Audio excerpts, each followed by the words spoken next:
evening and welcome to the Raw Feed, streaming live to millions worldwide across YouTube, Rumble, and X. I'm Gary Franchi, and what you're about to witness isn't just another news broadcast. This is day 8 of a presidency that's completely transforming America's future. Look, if you're watching this right now, you're about to see something historic. While the mainstream media obsesses over tweets and drama, President Trump just signed what might be the most significant defense initiative since Ronald Reagan's Strategic Defense Initiative. America's own Iron Dome is becoming a reality, and that is just the beginning. But before we dive in, I need you to do something crucial. Take out your phone right now and text this live streaming link to at least 3 people that you trust, maybe 5. Why? Because big tech is actively suppressing this broadcast. They don't want this information getting out. By sharing directly, we bypass their algorithms and get the truth to those who need it most. And speaking of truth, we're doing something special tonight. Between each segment, we'll be featuring your voices, your reactions, your super chats, and Rumble rants right here on screen for the world to see. That's right, your thoughts, your analysis displayed live. And yes, super chats get priority, so if you want your voice heard, you know what to do. Tonight's show is explosive. We're breaking down Trump's Iron Dome defense system. We are also sending shockwaves through the global military establishment. We're exposing the mass deportation operation that's already underway across America. We're revealing how Trump's new cabinet picks are terrifying the deep state. And we're showing you how the IRS is being dismantled before our eyes. And wait to see what's happening in California. It's something the media said was impossible. But here's the thing. Bringing this kind of coverage isn't cheap. The powers that be are doing everything they can to shut us down, and that's why we need your support. The links are in the description to donate and keep this operation running. And while you're there, check out our brand new merch shop at shop.nextnewsnetwork.com. We've dropped our exclusive limited edition MAGAvengers collection. Yes, join the MAGAvengers and show the world where you get your news. And speaking of exclusive content, we've just launched our YouTube channel memberships. Each level comes with its own special perks, including exclusive badges in the chat, behind-the-scenes content, and direct access to the Next News Network team. The link to join is in the description. So, settle in, Patriots, share the stream, hit the like button, and get ready because in the next few hours, we're going to show you exactly why the global military-industrial complex is in absolute panic mode.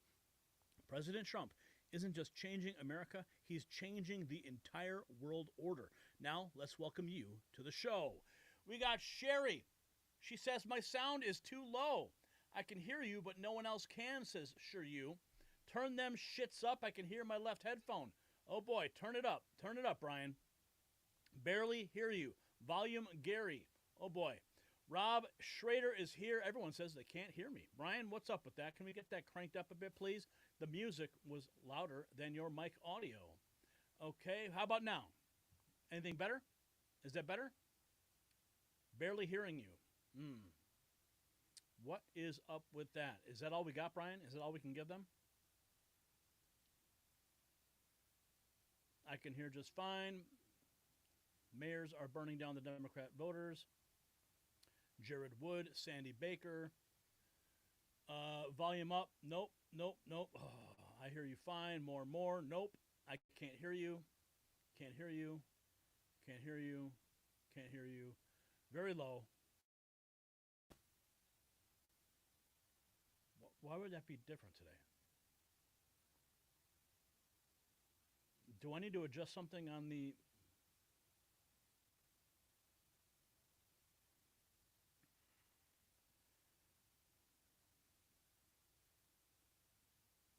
Well, what about the soundboard that we have plugged in?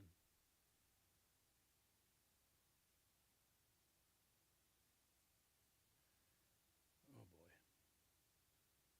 So if I turn it up, then I thought you had a web interface for that.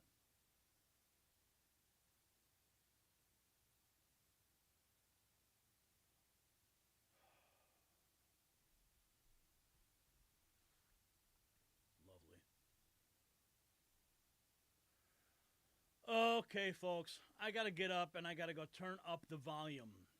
Are you happy about that? Okay, Brian, bring up the Be Right Back. Maybe I can do it here. Hang on.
Okay, testing 1 2 3. Testing 1 2 3. Is that any better?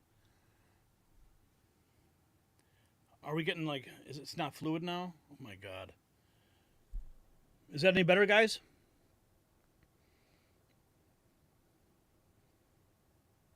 Better? Better? Better? Low audio. Low audio. Testing 1 2 3. Not really. Turn it up even more? My goodness, what is wrong with this? Seriously? Brian, I turned up the dial 8 about another quarter of the way. All the way. Now people are saying it's crackling now.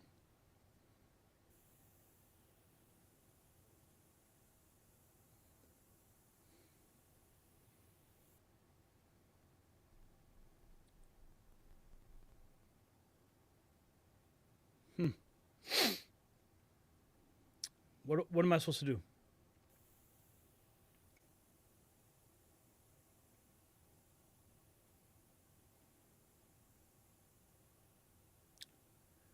I don't know. I mean, choppy but better. Choppy. It's crackling. Keep talking. 1 2 3 1 2 3 1 2 3 1 2 3 1 2 3. Turn it up, please. Turn it up.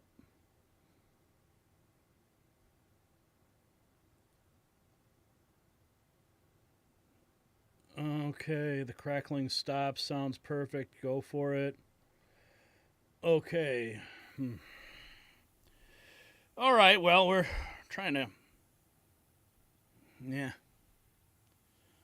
Okay. Always love starting out the show with these,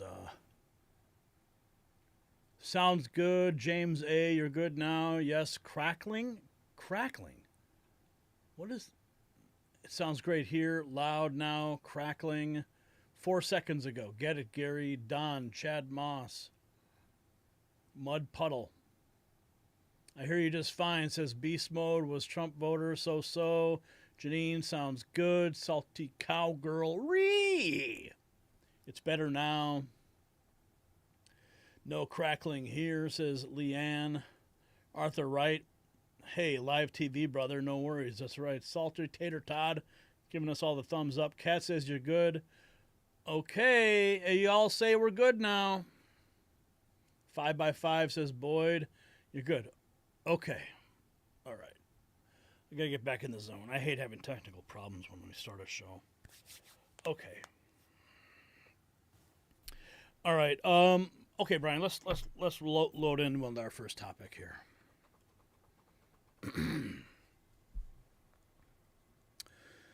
A seismic shift in American defense just happened, and the mainstream media is scrambling to catch up. President Trump has just signed what might be the most significant executive order of the decade, the creation of America's own Iron Dome defense system. But that's just the beginning.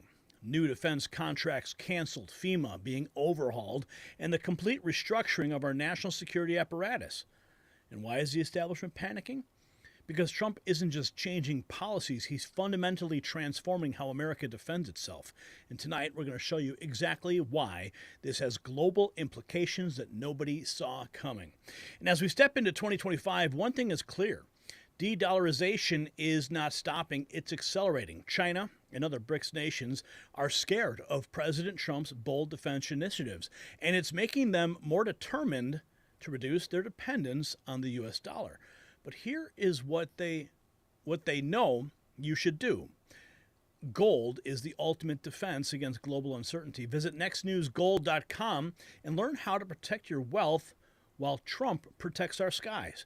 And with a qualified account, receive 10 1-ounce silver American Eagle coins at nextnews.com, linked below. All right, let's get right into it. Donald Trump is in Miami, Florida right now. The golden age of America is officially underway, and I'm excited for it. And he just had these remarks just a few hours ago. Let's listen in. With the help of everyone in this room, we've just won the most epic, consequential political victory in American history, according to a lot. One of the major fake newspapers, so in this case it's not fake news, let's say, but they said it's the most consequential election victory in the last 129 years. I'm trying to figure out what that means, 120. Who was there 129 years ago?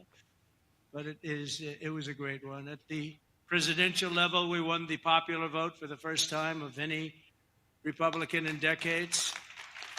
We swept all 7 swing states, Pennsylvania, Wisconsin, Michigan, Georgia, North Carolina, Arizona, and Nevada by very, very big margins, record-setting. And for the first time ever, all 50 states, did you know this, shifted toward the Republican Party. We've never had that before. Nobody has, actually. It's never happened before. You must be doing a good job, fellas. We won the largest number of African-American voters in Republican history, including 39% of black men, a record by a lot. So that's really nice. Thank you.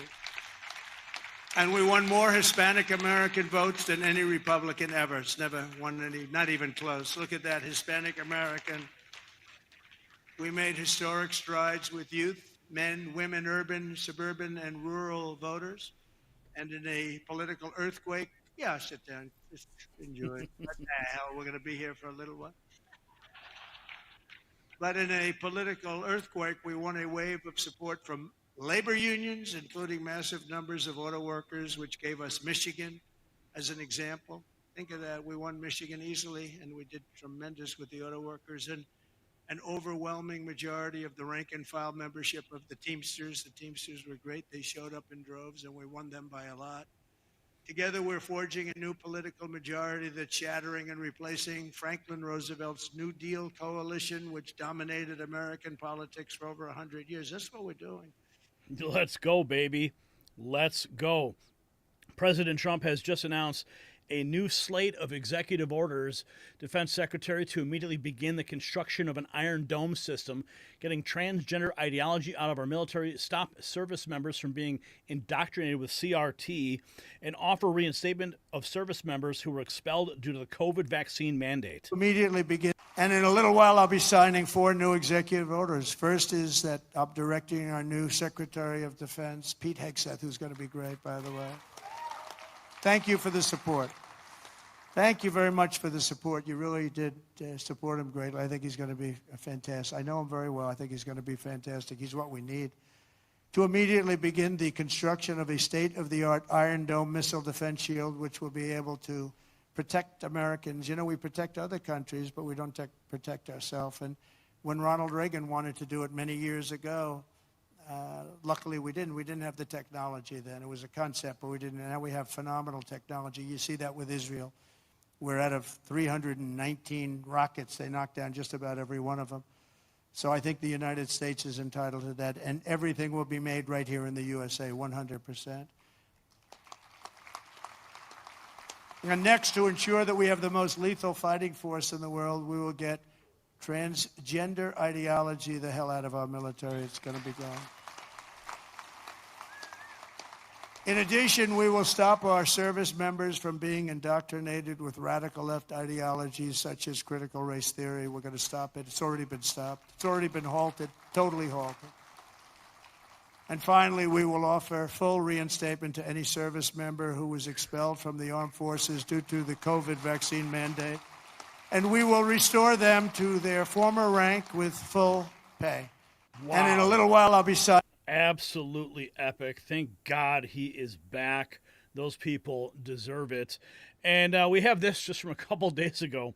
This is President Trump playing at a Las Vegas craps table. Yeah, nobody saw this coming. President Trump blowing on some dice, rolling it out. Oh, man, you got to love this guy. And then there was this. Do you guys see this? Okay. Trump made Newsom stand waiting by himself outside of Air Force One for about 10 minutes. And then the handshake, Donald Trump's famous handshake. Oh, yes, where he pulls him in and reminds them who the boss is. Well, this is just Gavin standing there waiting awkwardly. Oh, where's President Trump? Yeah, I'm going to make you wait, buddy. I'm going to wake you. Gavin Newsom. I mean, think about this. Donald Trump repeatedly called this guy Gavin Newsom. 10 minutes later, Trump decides to walk out of the plane. Who's the boss now? There's Melania. She's like, what's up, Newscomb? Here we go. See, Donald Trump can actually ascend the stairs, descend the stairs, like a competent president can. Oh, there it is. Boom. Pull him in. There you are. There were memes about this. Handshake. He was squeezing him so hard. Oh, you got to love it. And we're also finding out now the families of those Israeli hostages thanking President Trump now. Freedom. The families of 4 female IDF hostages released by Hamas over the weekend are thanking President Trump for securing their daughter's freedom. Thank you, President Trump, for everything you are doing for our hostages. If anyone can bring world peace, it's definitely you. And you are and we are confident you will do whatever it takes to get us there. Both sides have confirmed that at least 6 more hostages will be released later this week. More hostages. And we got this. A former federal employee spilling all the secrets about the incompetence and waste in the federal government. Check this out. Being forced to. I used to be a federal employee, and I'm going to tell you why I don't feel bad for federal employees being forced to come back into the workplace. I worked for the Army Corps of Engineers for almost a year, and the abuses that I saw by government employees was astounding and shocking. I worked as a realty specialist, and that is someone who manages government-owned lands. So when farmers and ranchers lease land to graze cattle, we would manage that. When I was hired, my boss bragged that it was basically impossible to get fired from the federal government, and that in her entire time working for the government, she'd only seen one person fired, and that person assaulted a fellow employee, and she wasn't even fired for assaulting the employee at work. She was fired for lying about it because they caught it on camera. When I worked for the government, we were allowed to work 50% in the office and 50% from home, for the most part. In some cases, if you'd worked there, like I think over 10 years or something, you could actually work from home 3 days a week and work from the office 2 days a week. I use the word work very loosely. One employee spent his time remote working, running his own farm. Another employee bragged about drunk driving and going out to lunch with her friends for margaritas when she was supposed to be remote working. Oh, wow. No one would log into their computers, and you can see it because they're not on Teams, and no one ever checked. Ever. Oh, my goodness. There's something called the 80-20 rule where 80% of the work in government is done by 20% of the people, and this is very, very true. People who get a job in the government a lot of times find out that it's very difficult to fire them, and they take advantage of this. One employee would come into the office, his start time would be 6:30, and he knew nobody would be there. And when I came in at 7:30 and I was the next person to come in, he was snoring at his desk every single morning. Another employee would take the government truck on an almost daily basis so that he could go out to lunch and then go and take a nap in his favorite park under a shady tree in the government truck. One of the very first things I did when I started working for the Corps, I spent 3 months cleaning up their real estate files room, which was a disaster. The government is using an antiquated system that was developed sometime in the 90s and using regulations that haven't been updated since the 90s to manage our dams and our government lands. Well, thankfully, that's all coming to an end. As you know, the Doge is now in play. Here's the notice. President Trump is about to sign an executive order beginning the creation of America's Iron Dome missile defense system. Ronald Reagan would be proud, wouldn't he? CNN, look how different things are from 2017. On immigration, Americans trusted Democrats by 11 points, but now they trust Republicans by 22 points. Check out this margin. Which party more? What am I seeing? I just want to know how different things are from where we were when Donald Trump first took office, and how much more the American people are on the side of Republicans than they were 8 years ago. So trust which party more on immigration. You go back to April of 2017. Look at this. The Democrats held an 11-point advantage over Republicans. So Americans were not liking what Donald Trump and the Republican Party was doing back at the beginning of his first term. Look at where they are now, though. Poll out just in the last week, after Donald Trump took office, which party you trust more in immigration? Look at the margin Republicans are putting up here. A 22-point lead over Democrats. You rarely see issues in which the American people side so much with one party over the other, but on the main issue that Donald Trump has been pumping up and Republicans have been pumping up since the beginning of his term that began just 1 week ago, Republicans lead overwhelmingly on this. It's not just unusual for right now. It's just so much different than where we were 8 years ago. It just gives the Republicans a lot more leverage. Oh, the leverage is there. Daddy's home. Buckle up. Everybody better get back to work. Over on the View, the witch is there. Fetterman was on the View today, apparently. And he tells the witches at the View, President Trump has done everything he promised he would do. And he's just getting started, folks. And we, the American people, voted for it. This is interesting. Fetterman is really an anomaly in the Democrat Party these days, and he's kind of growing on me. Let's see what he had to say to their faces this time. Individuals. Is it anything you've been seeing, or do you anticipate that there's going to be changes that we should be prepped for that we're not thinking about? I mean, honestly, I haven't been surprised by anything now. I mean, he's been doing essentially what he actually campaigned on that. He announced he is going to pardon the J6 individuals. He is going to absolutely go after the border. So there's a lot of things that he's already ran on. I mean, criticized a lot of it, and I don't agree with everything either, but it's undeniable he actually ran on that and been really upfront. He's like, I am your reputation, and he's, kind of making those moves. So that's kind of where we're at.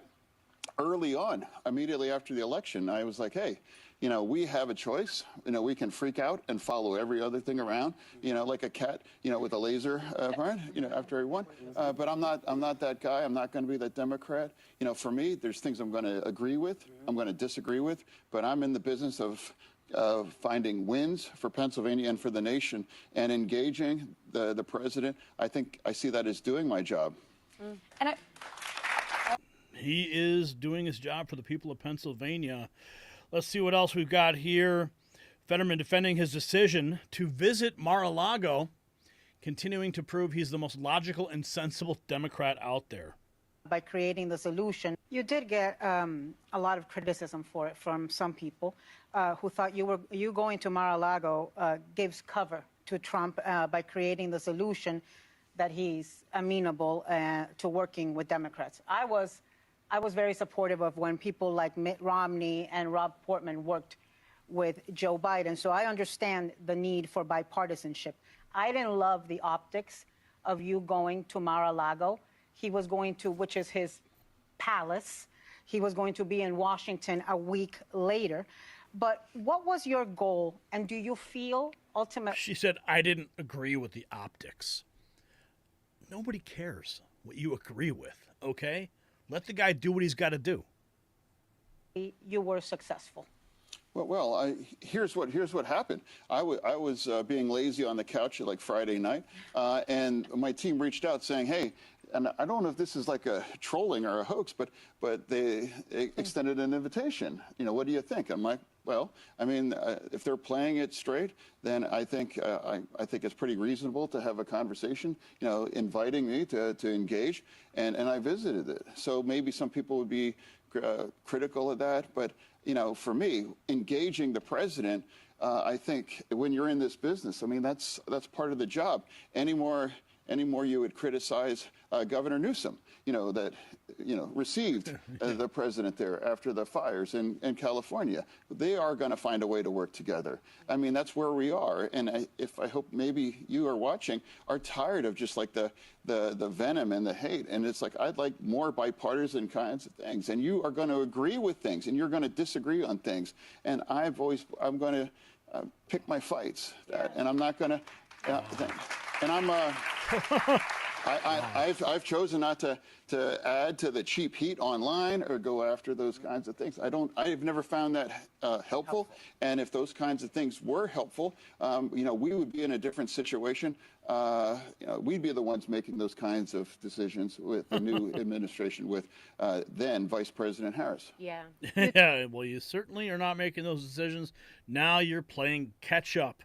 Wow. Then we got this. President Trump is bringing back even more, over 8,000 military members who were dismissed for not getting the COVID vaccine with back pay. Here's kicked out of the military. Later today, President Trump is going to sign an executive order. He has made good on another campaign promise. He has restated, as of one half hour ago, thousands of U.S. troops with full pay after they were kicked out of the military for refusing a COVID vaccine during the Biden administration. This is welcome news for our next guest who introduced the bill, fighting for this very cause almost 2 years ago, retired Army Ranger, Republican Congressman from the beautiful state of Florida, Brian Mast joins us right now. Brian, good morning to you. Good to see you. Well, Congressman, this is great news. Trump said he was going to do this. And ultimately, 8,000 men and women who got kicked out with this mandate by Joe Biden, they can go back. They can get their job at the rank, back pay, same pay. This is a great day for them.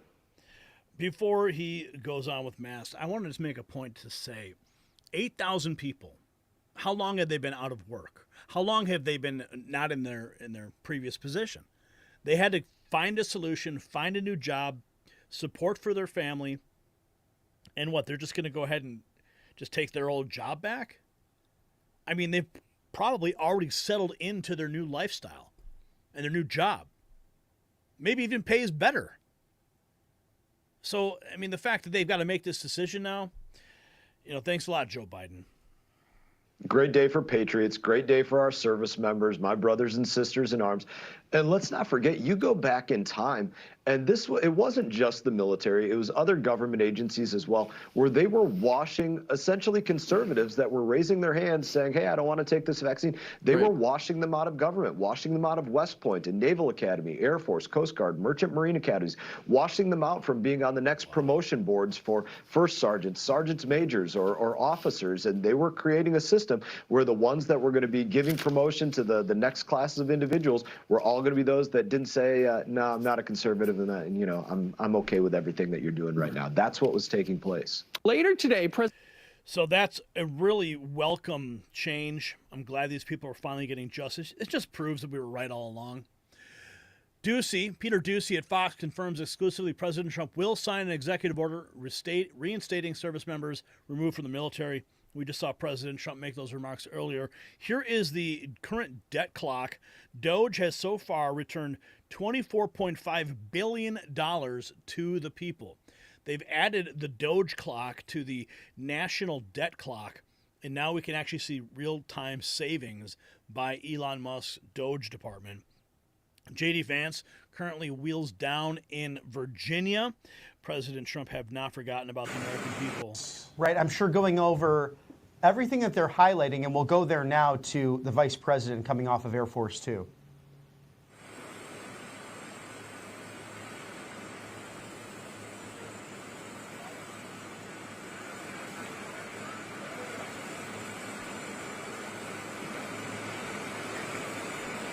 Vance in Virginia, as you can see, inspecting the hurricane damage from Helene that still plagues the area.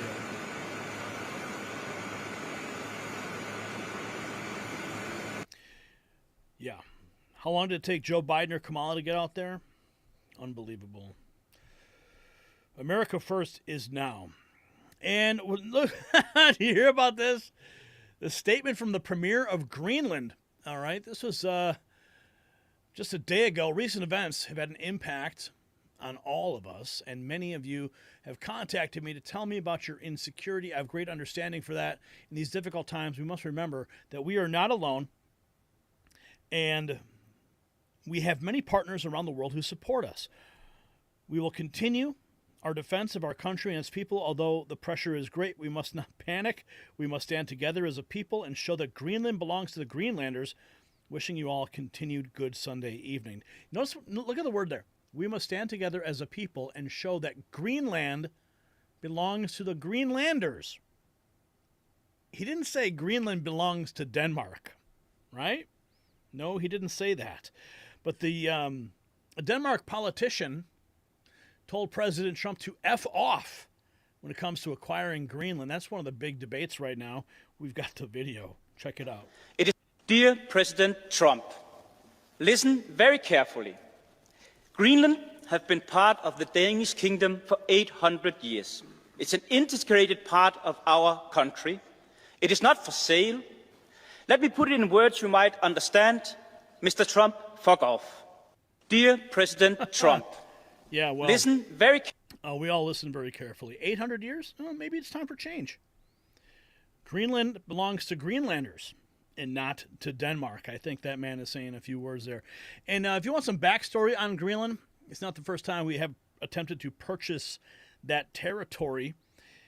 Let's see what it says here. Nick, did you know Greenland has been more than just a cold, distant land in the eyes of the U.S.? Ever wonder why Greenland has been on the U.S. radar for over a century? Let's check this out. Truman made an offer to... Did you know the U.S. has a history of trying to purchase Greenland from Denmark? In 1867, U.S. Secretary of State William H. Seward proposed the possibility of acquiring Greenland, but nothing materialized as it was rejected by Congress. In 1946, President Harry Truman made an offer to purchase Greenland from Denmark for $100 million in gold. Denmark declined the offer. In Trump's last term, he also proposed buying Greenland and refused a state visit to Denmark in response to his idea being rejected. So why Greenland? Number 1. Greenland's position in the Arctic makes it crucial for North American defense. The U.S. already operates Bidufik Space Base, formerly known as Thule Air Base in Greenland. It's the northernmost U.S. military installation, which plays a key role in missile defense and early warning systems. Number 2. Greenland holds large deposits of rare earth elements, essential for electronics, renewable energy technologies, military equipment, and satellites. The Kievain-Veld project is Greenland's most well-known rare earth deposit, located in southern Greenland. It is estimated to hold one of the largest concentrations of rare earth minerals outside of China. The site also contains uranium, zinc, and fluorspar, though public opposition led to the halt of uranium mining at Akihito-Veen-Veld in 2021. Number 3. As Arctic ice melts, new shipping routes are opening, reducing travel times between Asia, North America, and Europe. Greenland's proximity to these routes enhances its value. For now, Denmark has consistently rejected all proposals to purchase Greenland. Only time will tell what happens next. But they could vote to become a state, couldn't they? Yes, they could. We've got more here. Let's keep going. CNN's Kate Bolden? How do you say that? Bolden? Panics and tries interjecting after CNN's Harry Enton tells her Trump has a higher approval rating than he's ever had. Oh, yes, they're panicking at CNN. This is a very different Donald Trump. He's leading a very different administration the way he's attacking things, and the American public is very much more in line with him than they were at any point during his entire first term. Well, I would say, correction, this is not a very different Donald Trump. This is a very different Donald Trump as being viewed by voters in this In the way he's going about things with Susan Wiles leading things, I think he is, going at things in a much less disorganized fashion, much more organized. Take me back in history. Take you back in history. So it was so interesting to me that Donald Trump's first net approval rating of his second term is higher than his entire first term. And I was interested, has that ever happened? Has the second term net approval rating in the first month, have you ever had a higher rating than any net approval rating during the entire first term? Donald Trump is the only... I have a really hard time believing this. This is 100% true. I went back. I love spreadsheets.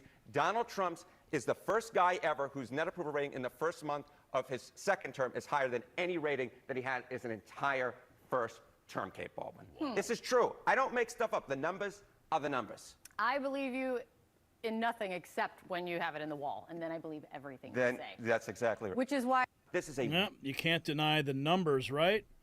We've got so much to get to in this segment here. Here is more on some of those people. I believe this is a government worker here. On a Friday, oh, it happens. What a way to end the week. 5 o'clock on a Friday, got our notice, effective March 10th. We're back in the office 5 days a week. No telework. And that's the most fucked up thing, is not only did you issue this executive order, Cheeto, but the executive order trumps, unintended, and rescinds any previously agreed upon telework agreements. So before, I was able to telework once a week when I was in the office every day. Now no mores. No. I am so upset. You've got to go to I work. am so mad. And honestly, I also feel for the parents. They're going to need to figure out childcare. They're going to have to commute. So many people don't live in DC and have to drive so far every single day. Like, wow. This fucking sucks. This sucks. Oh no. And the crazy thing is, we've only just begun. We're just getting started on all of this buckery. Oh my. Oh. Oh yeah, well, It you know what? happens. The rest of America has to work. Okay, honey? So get used to it. J.D. Vance had a nice interview on Face the Nation that made headlines. Vice President J.D. Vance in his element, leaving hack reporters floundering like fish out of water while he glides through the conversation with the poise of an ice skater on a freshly Zamboni'd rink. Listen to how he dismantles this reporter. We cannot unleash. Well, Margaret, I don't agree that all these immigrants or all these refugees have been properly vetted. In fact, we know that there are cases of people who allegedly were properly vetted and then were literally planning terrorist attacks on our country. That happened during the campaign, if you may remember. So clearly not all of these foreign nationals but there are have been properly 30,000 vetted. people in the pipeline, Afghan refugees. But my primary Do you stand by concern it? as the vice president, Margaret, is to look after the American people. And now that So we no. know that we have vetting problems with a lot of these refugee programs, we absolutely cannot unleash thousands of unvetted people into our country. These It's people are not vetted. good. These people are vetted. Just like the guy who planned a terrorist attack in Oklahoma a few months ago, he was allegedly properly vetted, and many people in the media and the Democratic Party said that he was properly vetted. Clearly he Yeah. wasn't. I Yeah. don't want my children to share a neighborhood with people who are not properly vetted, and because I don't want it for my kids, I'm not going to force any other American citizens' kids to do that either. No, and that was a very particular case. It wasn't clear if he was radicalized when he got here or while he was living here. I don't really But care, Margaret. I don't want that person in my country, and I think most Americans agree with me. We'll be back in 1 minute. Well, Margaret, I don't... We'll be back in 1 minute. I don't care, Margaret. I don't care. President Trump punishing Colombia with tariffs, visa restrictions for refusing migrant flights. That was a day ago. But all of a sudden, what happened next? Well, suddenly, Colombia changed its tune and changed it quickly. Where do we have that? We have that notice here. Here it is. The government of Colombia has agreed now to all of President Trump's terms for immediate release. You see, all he's got to do is just wave that stick of tariffs, and suddenly the president of Colombia offers his personal jet to go and pick everybody up. The government of Colombia has agreed to all of President Trump's terms, including the unrestricted acceptance of illegal aliens from Colombia returned from the United States, including on U.S. military aircraft, without limitation or delay. Based on this agreement, the fully drafted IEEPA tariffs and sanctions will be held in reserve and not signed unless Colombia fails to honor this agreement. The visa sanctions issued by the State Department and enhanced inspections from Customs and Border Protection will remain in effect until the first plane load of Colombian deportees is successfully returned. Today's events make it clear to the world that America is respected again. President Trump will continue to fiercely protect our nation's sovereignty, and he expects all other nations of the world to fully cooperate in accepting the deportation of their citizens illegally present in the United States. President Trump is back. Oh, yes, it's beautiful. They have nothing to say. Now we're learning this. Also, Doge. I love the Doge. Doge cancels a $420 million in government contracts. That is up so far. Here's the post. In the first 80 hours, approximately $420 million of current impending contracts have been canceled. 2 leases have also been canceled. Initial focus is mainly on DEI contracts and unoccupied buildings. Oh, baby, we are so back. And here is Ivanka. And talking about her father's vision and passion and ethics. Strive for excellence. My father taught my siblings and me the importance of positive values and a strong ethical compass. He showed us how to be resilient, how to deal with challenges, and how to strive for excellence in all that we do. He taught us that there is nothing we cannot accomplish if we marry vision and passion with an enduring work ethic.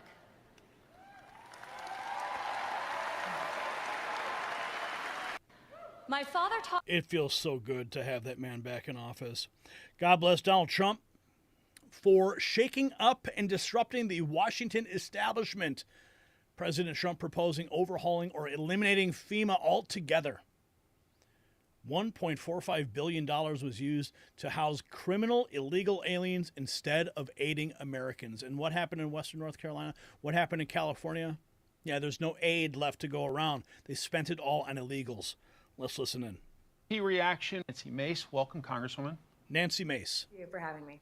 So President Trump fired 17 inspectors general over the course of this weekend. Senator Chuck Grassley, a Republican of Iowa, is saying, quote, there may be good reason the IGs were fired. We need to know that if so. I'd like further explanation from President Trump. Regardless, the 30-day detailed notice of removal that the law demands was not provided to Congress. And I want to play key reaction from a Democrat in the Senate. Disappointed in Republicans so far that they haven't spoken out. You know, many of these inspectors general have been very critical of Democratic administrations. They are bipartisan, independent, and we need to preserve that support for them. I challenge my Republican colleagues and the president to reverse this decision. What's your take on it, Congresswoman? God bless Donald Trump for shaking up and disrupting the Washington establishment machine. I mean, these are individuals, the IGs, the inspectors general, are supposed to be nonpartisan. They're supposed to be rooting out corruption. And what I found in my first 4 years in office in Congress is they do more cover up than they do anything else. I've had folks from these agencies and the IGs show up without documentation that the Oversight Committee, for example, has asked for. Or when they show up, they don't have the answers. That's not rooting out corruption. That's covering it up. And thank God Donald Trump sees it for what it is and is going to root it out and get new people in place that support his agenda and really, more importantly, support the American people, because that's his America First agenda. After visiting hurricane-damaged North Carolina and fire-ravaged Los Angeles, President Trump floated the idea of getting rid of FEMA. The mayor of Asheville, North Carolina, a Democrat, doesn't like it. Let's play it.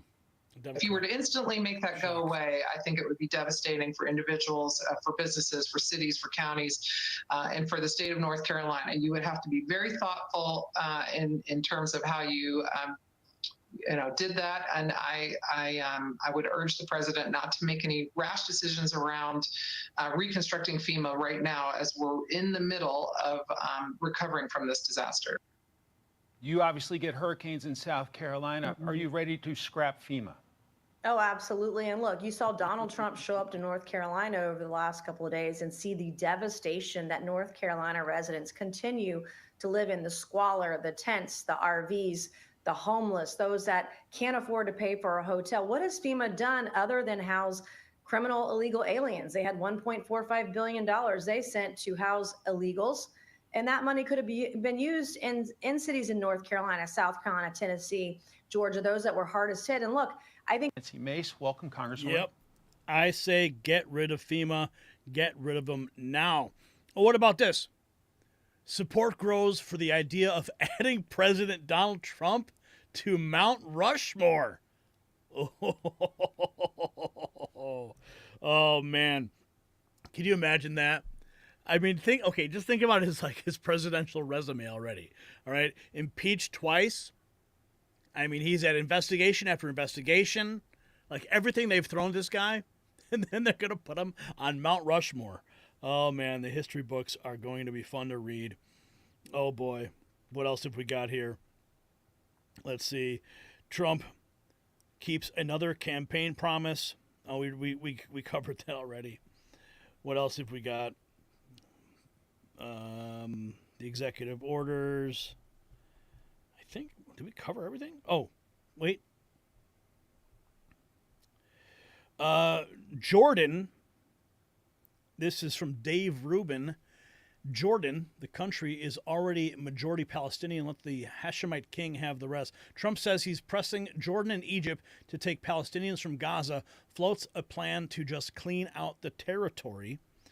The Palestinian community in Jordan is estimated to make up between half and 2/3 of the country's population. This means between 50 and 60% of Jordanians are of Palestinian descent. Yeah, people are freaking out about that. Clean it out. Clean out Gaza. Trump cancels a 60-year-old affirmative action employment mandate for federal contractors. That is gone.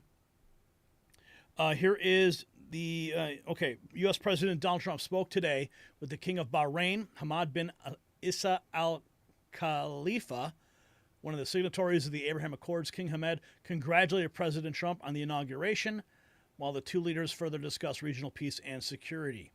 Today, President Trump held a call with His Majesty King Hamad, congratulating President Trump. The two leaders discussed their support for regional peace and security, including building upon their work to promote peace through the Abraham Accords.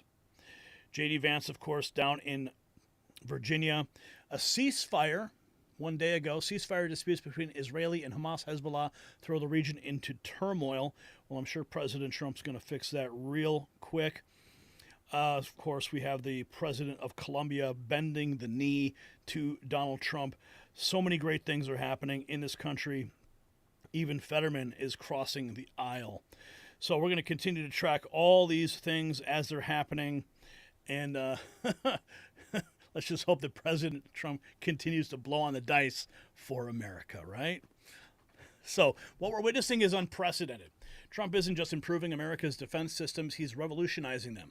The Iron Dome initiative, the cancellation of wasteful defense contracts, the complete overhaul of FEMA, these aren't just policy changes, they are a complete reset of America's security priorities. We're looking at $24.5 billion already saved from canceled contracts, and that's just the beginning. But here's the question that's making the military-industrial complex nervous. If Trump can strengthen our defense while cutting wasteful spending in just 8 days, what does it tell you about decades of Pentagon contracts under previous administrations? Share your thoughts below. And shield yourself in style with our exclusive Mag Avengers collection, available now at shop.nextnewsnetwork.com. All right, let's check in to see what our super chats are looking like right now. Oh, we got Robbie. What's up, Robbie? He has gifted 1 membership, and Duty 2 Rebel was the recipient, and Velvet and Lace 60 has just become a member as well. What's up, Velvet and Lace? Welcome. And she also dropped $5. This is to celebrate. We are back, baby. Make January America First month. Oh, yes, it is. Let's see what else all you were saying in the chat room right now. God bless Gary Franchi, real good. That was David. Mount McKinley with Trump, McKinley, and RFK. Tom says, you would have to ask Howard about that. Love the Amish. Great folks. How many Mexicans does it take to change a light bulb? I don't know, Wojak. The Next News Network made the chat. I made the chat behave. Thank you. Appreciate that. Let's go. Stop the chemtrails. What did Trump roll with the dice? Please keep praying for Trump's safety. End chemtrails. Trump, the great American reset. Socialism is nothing but red tape. Nice to see a republic at work for a change. Finally, America first. Big Jersey. Trump is on point. Making America great again. No president has done in a full term what Trump has done in a week. Isn't that amazing? That just shows you the power of the presidency. And for 4 years, we had Joe Biden eating applesauce and taking naps and falling upstairs. Okay? Didn't get anything done, even with all the puppet masters behind him. I still think we need to challenge every single executive order that was put in front of him. Okay, let's continue. It is time to send them all back. You ready to send them back, folks? And Juan Ruiz, what's up? Hey, what's up, Juan? Wait. We got some super chats. Let me get those before we hit this topic.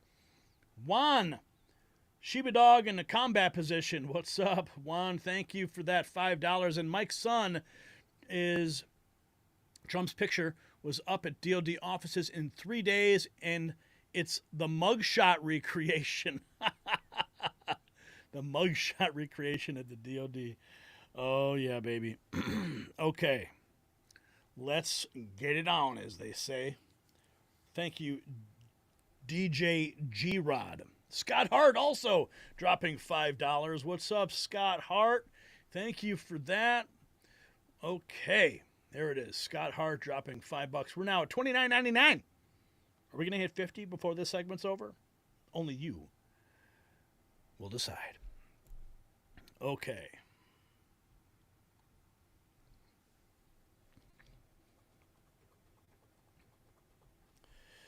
Tonight, we're witnessing something the establishment said would never happen. Right now, across America, a massive deportation operation is underway. President Trump isn't just talking about securing the border, he's deploying military forces, ICE agents, and federal law enforcement in a coordinated strike against illegal immigration. The scenes from Chicago, where borders are Tom Homan is personally leading raids, they tell the story. Colombian government, yes, they've surrendered to Trump's demands. And those notorious Venezuelan gangs terrorizing our cities, well, they're being rounded up and shipped out. But here's what the media won't show you about this historic operation. And you know what pairs perfectly with watching justice being served at our border? Watching years melt off your appearance. A groundbreaking 2024 study shows that while we're cleaning up our immigration system, you could be revitalizing your skin with clinically proven collagen. This multi-collagen formula is revolutionizing skincare, just like President Trump is revolutionizing border security. It's sourced from 4 different places, just like our border is being secured from all directions. Visit healthwithgary.com and get 51% off during our special border security celebration. That's healthwithgary.com. President Trump in Miami today, and he's meeting with members of Congress, and he said this about the border for the first time in history. We're sending out. I've also deployed troops to the border, and for the first time in history, we're locating and loading illegal aliens into military aircraft and flying them back to the places from which they came. And very importantly, America is respected again. We're respected again. Isn't that nice? You know, after years of laughing at us like we're stupid people. And as you saw yesterday, we've made it clear to every country that they will be taking back our people that we're sending out, the criminals, the illegal aliens coming from their countries. We're taking them back, and they're going to take them back fast. And if they don't, they'll pay a very high economic price. And a high economic price. That means tariffs, baby. Tariffs. The operations begin. Ben Berquam went on a mission to Chicago and shared amazing footage of riding along as they found criminals. They write that we could have saved money and time if the detainers had held these criminals initially. And then I've got this footage here. This is also from Ben Berquam. They confronted Governor Pritzker. Oh, yeah. Him and Terry Newsom were there. We're going to get that footage for you in a moment. But let's listen in on this clip from Ben Berquam on Real America's Voice.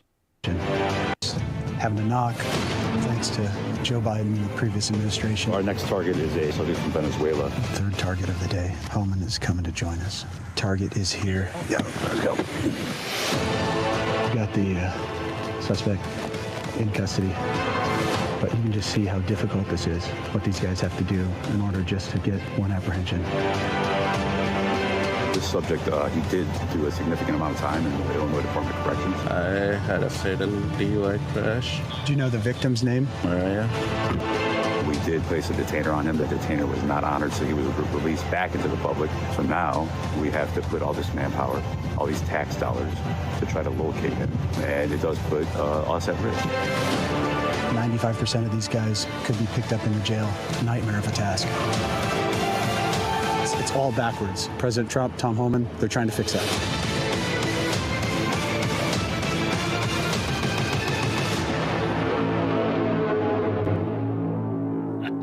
Wow. Feels like all right, Ben, cops. So Terrence has returned. No more Dr. Phil. I think what's serious about all of this is the resources that are now having to be put back in to catching some of these criminals who at some point had already been in custody. Yeah, that's it. That's the key to all of this.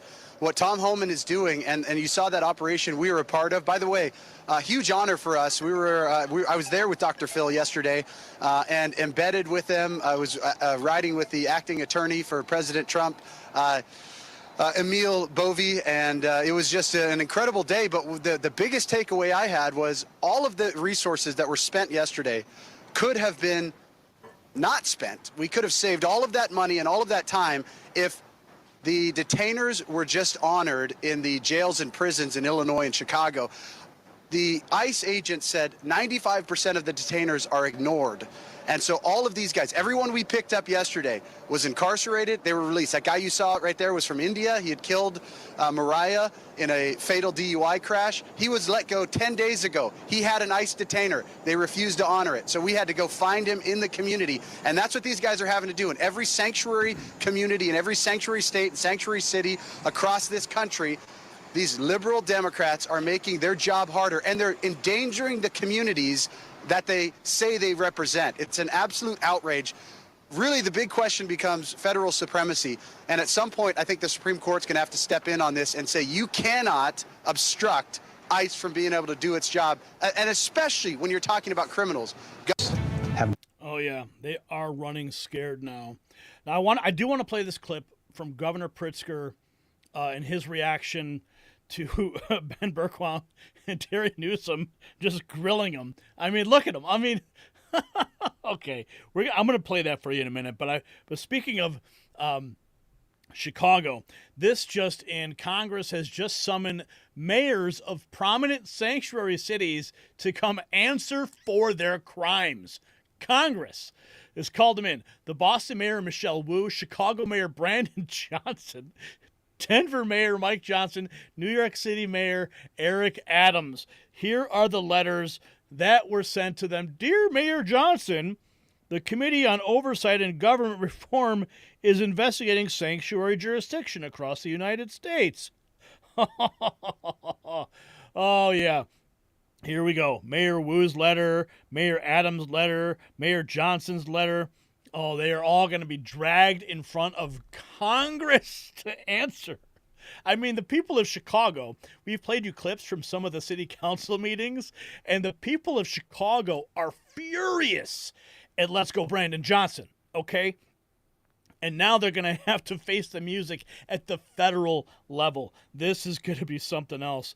Okay, let's play this clip. Let's play this interview. This is an exclusive interview with Real America's Voice with Tom Homan. This is breaking. We've also got Mexico's president. Wait till you find out what she's doing, what she's saying now. But we got this, and then we got the clip from Pritzker. I mean, this stuff is on fire today. All right, Tom. Talk to us about the day. I'll just hold on to it. Look, it's a great day. This is all government approach. Look, I've been doing this 3.5 decades, and what President Trump has put together is amazing.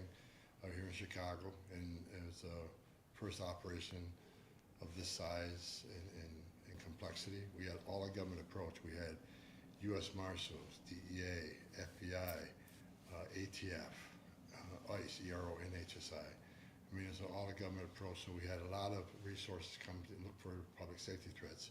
As President Trump committed to, we're going to concentrate on public safety threats and national security threats, and that's what we did today.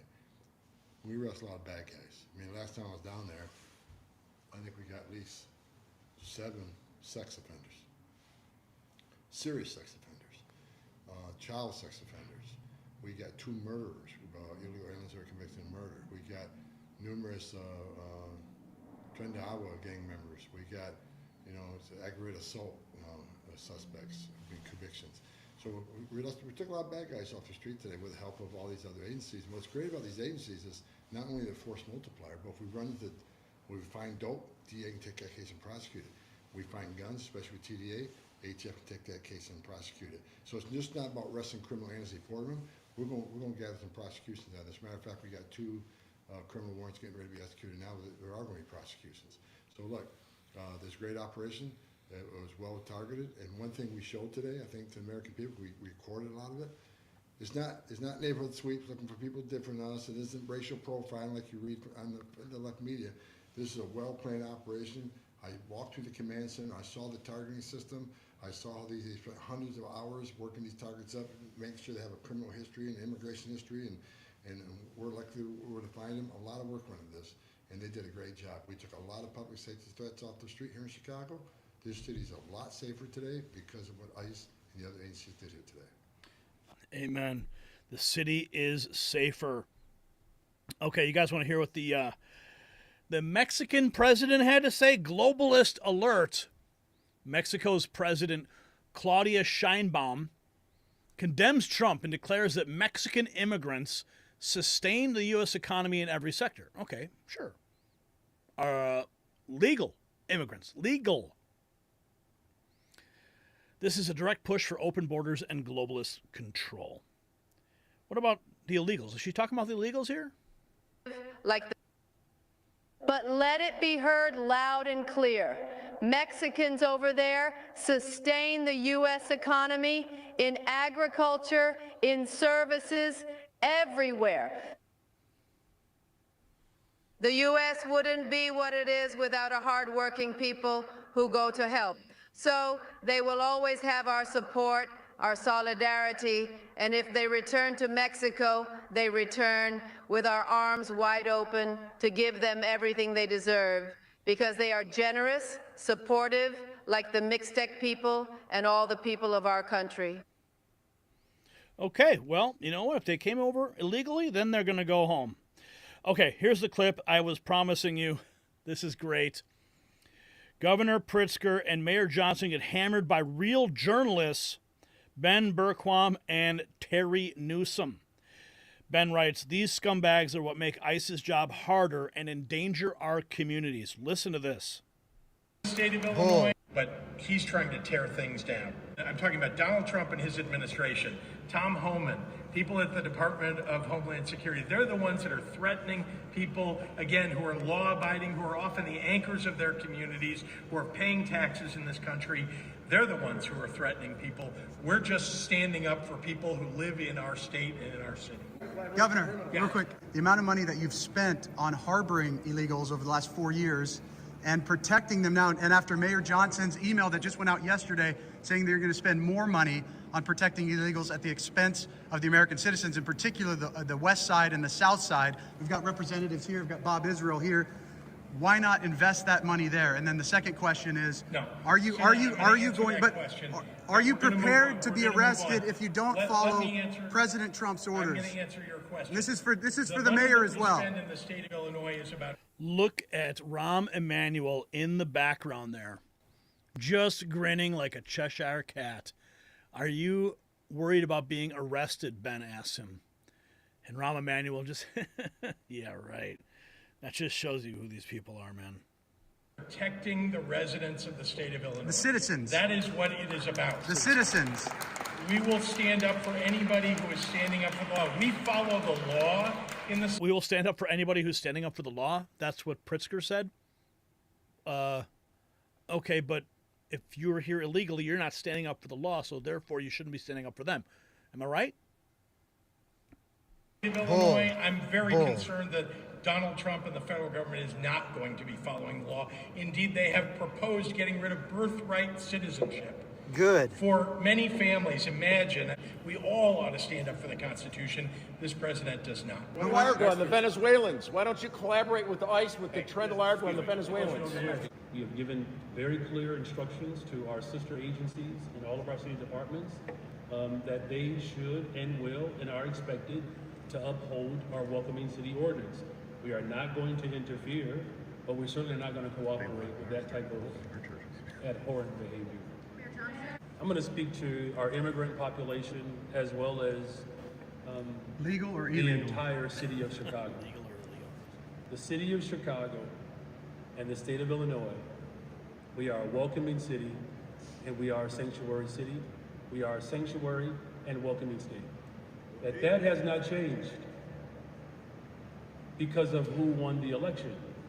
And that's not going to change. Any of the measures that the president is looking to execute against working people in the city of Chicago, we will defend our city. Notice how I said working people? Because he knows all these illegals are working somewhere. He's still defending the illegals. Mayor Brandon Johnson. Here's more. It's that simple. If he's serious about making America a place where every single individual can have an opportunity, then he should use his authority to work with the city of Chicago to build more affordable homes. Does that include To build homes? What is he talking about, building homes? Work with the city of Chicago to build homes? No. Send them home. Wow, this guy's delusional. Ability to help invest in building more economic opportunity. We are going to defend the interests of working people, and we're very proud to do that. Thank you all. What about the illegals that are victimizing the citizens? Mayor Johnson, what about the illegals that are victimizing American citizens? You've sold out the citizens. Excuse me, sir. You've sold out the citizens. Excuse me, sir. You've sold out the citizens of Chicago. Are you prepared to be arrested? Johnson runs away. How much money was spent on protecting illegals? Governor, Governor, how much of the citizens' money was spent on protecting criminal illegals? Are you receiving any funds from cartels, sir? Are you receiving any money from the cartels? Or is Mayor Johnson receiving any money from the cartels? Should he go through you or around you? Tom Holman. Should he go through him or around him? Which is easier?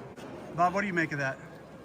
BS and Red. Only reason, I want y'all to meet Steve. Only reason I ain't disrespected because Steve Davis is my friend. Yeah, Davis is a great guy. Yeah, but it's BS and Red. Y'all know it's BS and Red. We're here at this event, all of this BS being pushed out by Governor Pritzker, Mayor Johnson. I've got Terry Newsom, Bob Israel, King Israel here. King Israel. This is it. And instead of protecting the citizens of this city and this state and this country, these guys are protecting illegal aliens and slapping people in the face.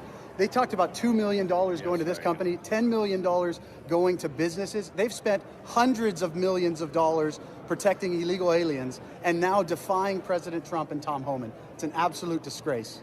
Johnson was talking about protecting the citizens and the individuals. As it relates to Chicago against Tom Homan and ICE, they're spreading fear. Yeah. Right? Yeah. They're the ones that are spreading fear. And if he says, Pritzker said he wants to go after the criminals and stuff, and I asked him, are you going to help? They should coordinate with them and help them, but they're not. Yeah. He's lying. He's protecting Trent Larva. He's protecting the gang members in this very same community. And they're victimizing your community. Yes, sir. Inglewood, talk to us about that.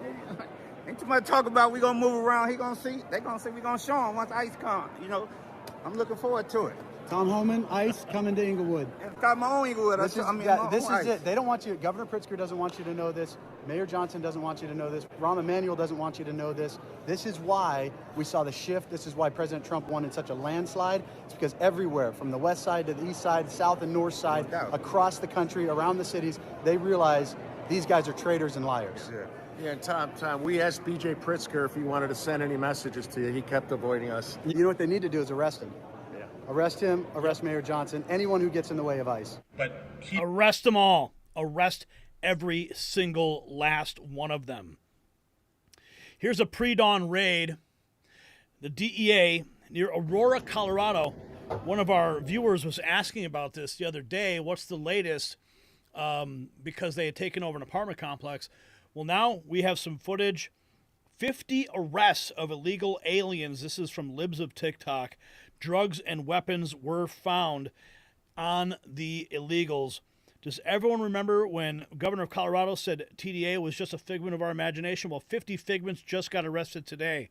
Here's Ted Cruz talking about Colombia refusing to take the planes full of their citizens who had entered the United States illegally. In response, Trump threatened heavy tariffs on Colombian goods, and the president of Colombia caved and is now offering to send his country's own planes to pick them up. All of that. This week's battle between Donald Trump and President Petro of Colombia was nothing short of spectacular. We're 1 week into the presidency. Marines are on our southern border. We are deporting thousands of criminal illegal aliens, murderers, rapists, child molesters, gang members. And the leftist socialist president of Colombia decided to say, we will not let planes of Colombians come back in. Trump immediately stood up to him, threatened tariffs, and within hours, Colombia caved. Said, we'll take them all back. The president even offered to send his own presidential plane to pick them up. We break it all down on today's episode of Verdict with Ted Cruz. We also go into the CIA confirming that the source of the COVID virus was a Chinese lab. And we give you the up-to-date latest on confirmation. All of that on Verdict with Ted Cruz. Get it wherever you get your podcasts. Okay, Ted, but next time, don't use the wide angle on your shot, okay? You look kind of strange. Trump is sending a message to all the nations who think they're not taking their illegals back. If you refuse to cooperate, Trump is going to bring the hammer down via tariffs and sanctions. Trump is simply not effing around anymore. Oh, yeah, baby. And here we are. Oh, Catholic Charities. They just got exposed 20 hours ago. Catholic Charities coaching illegals on how to evade immigration authorities. Watch this shocking video where Catholic Charities openly instructs illegals on how to dodge ICE, avoid answering questions, and game the system. These people should be arrested too. Be aware. Hi, my name's Barb Graham, and I'm an attorney at Catholic Charities of the Archdiocese of Milwaukee in the Refugee and Immigration Services Program.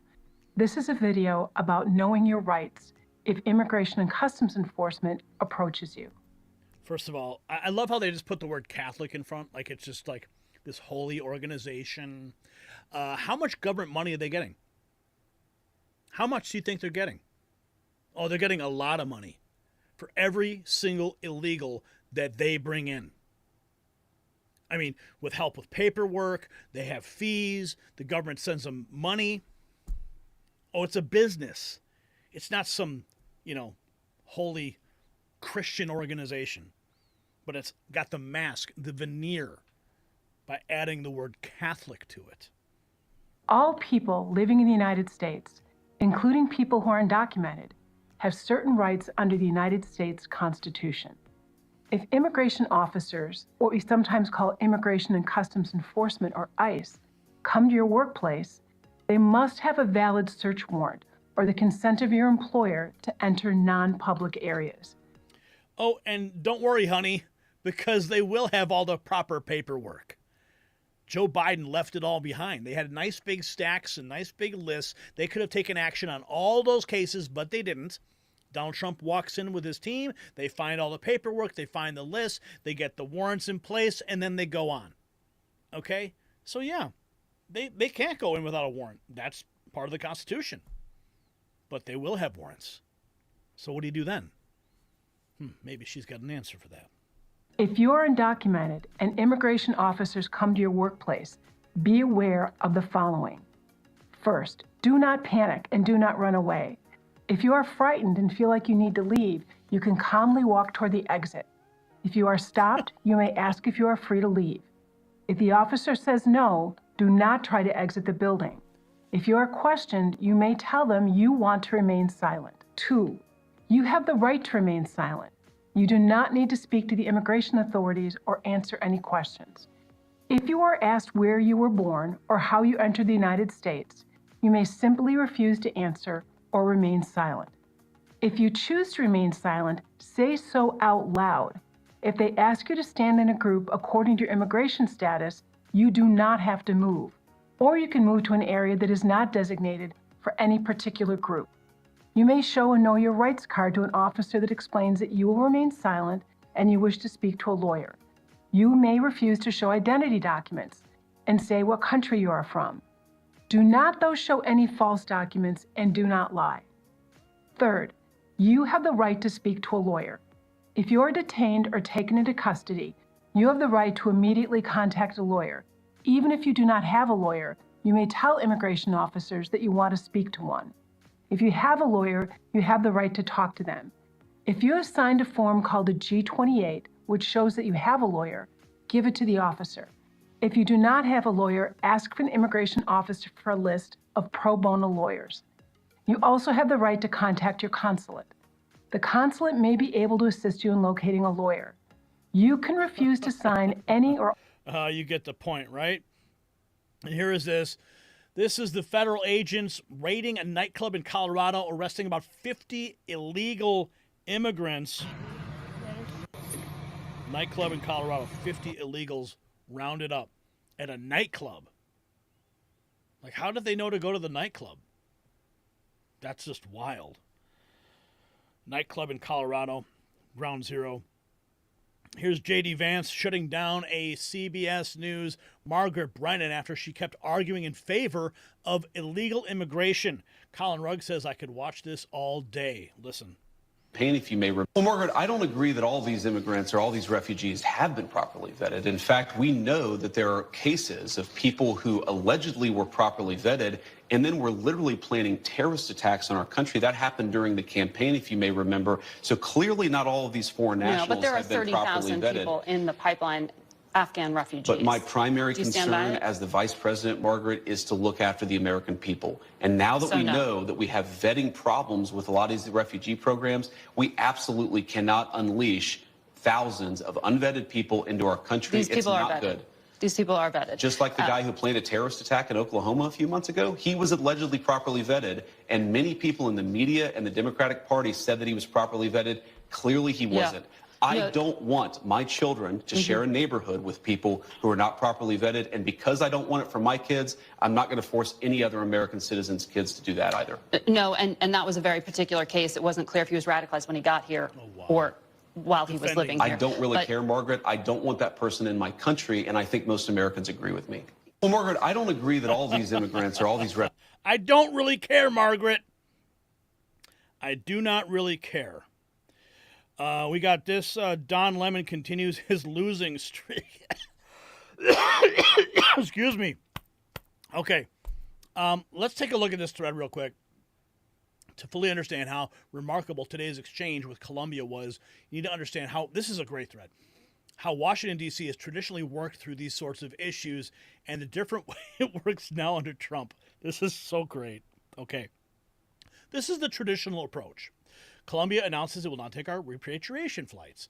On Monday, the State Department convenes an interagency task force with DOD, NSC, DEA, INS, ICE, Commerce, Treasury, and Homeland Security.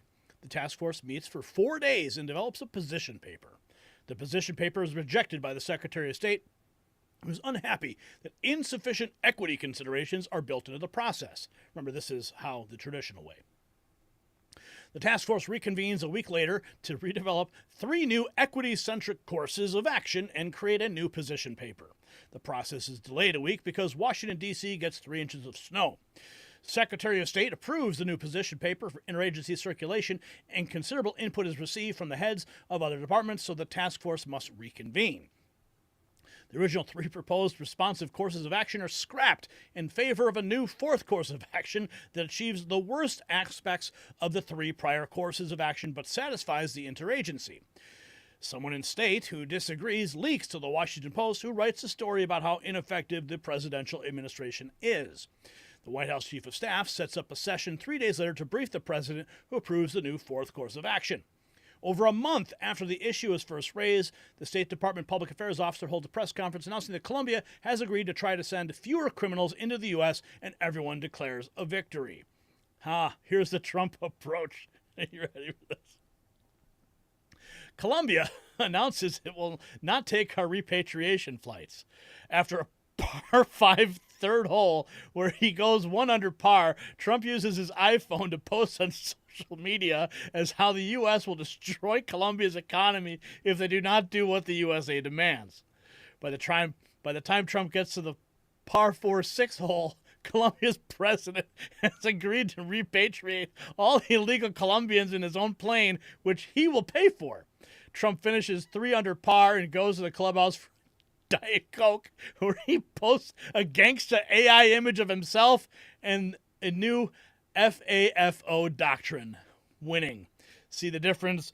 It's called leadership. They got 7.8 million impressions on X. That is solid gold. Cynical Publius. I'm following you now. I am following you now. That's a follow for me, man. Okay. ABC News is crying. Thousands of migrants are stuck in Mexico with no idea what comes next thanks to Trump's border crackdown. Not our problem. Meanwhile, thousands of migrants are now stuck in Mexico with no idea what comes next as the administration halts all applications for asylum through the CBP-1 app. One asylum seeker telling us, "I lost my hope. I feel depressed, really. I don't know what I should do." But the Trump administration warns this is only the beginning of their border crackdown, and thousands more troops could be flooding in soon. Meanwhile, this is only the beginning.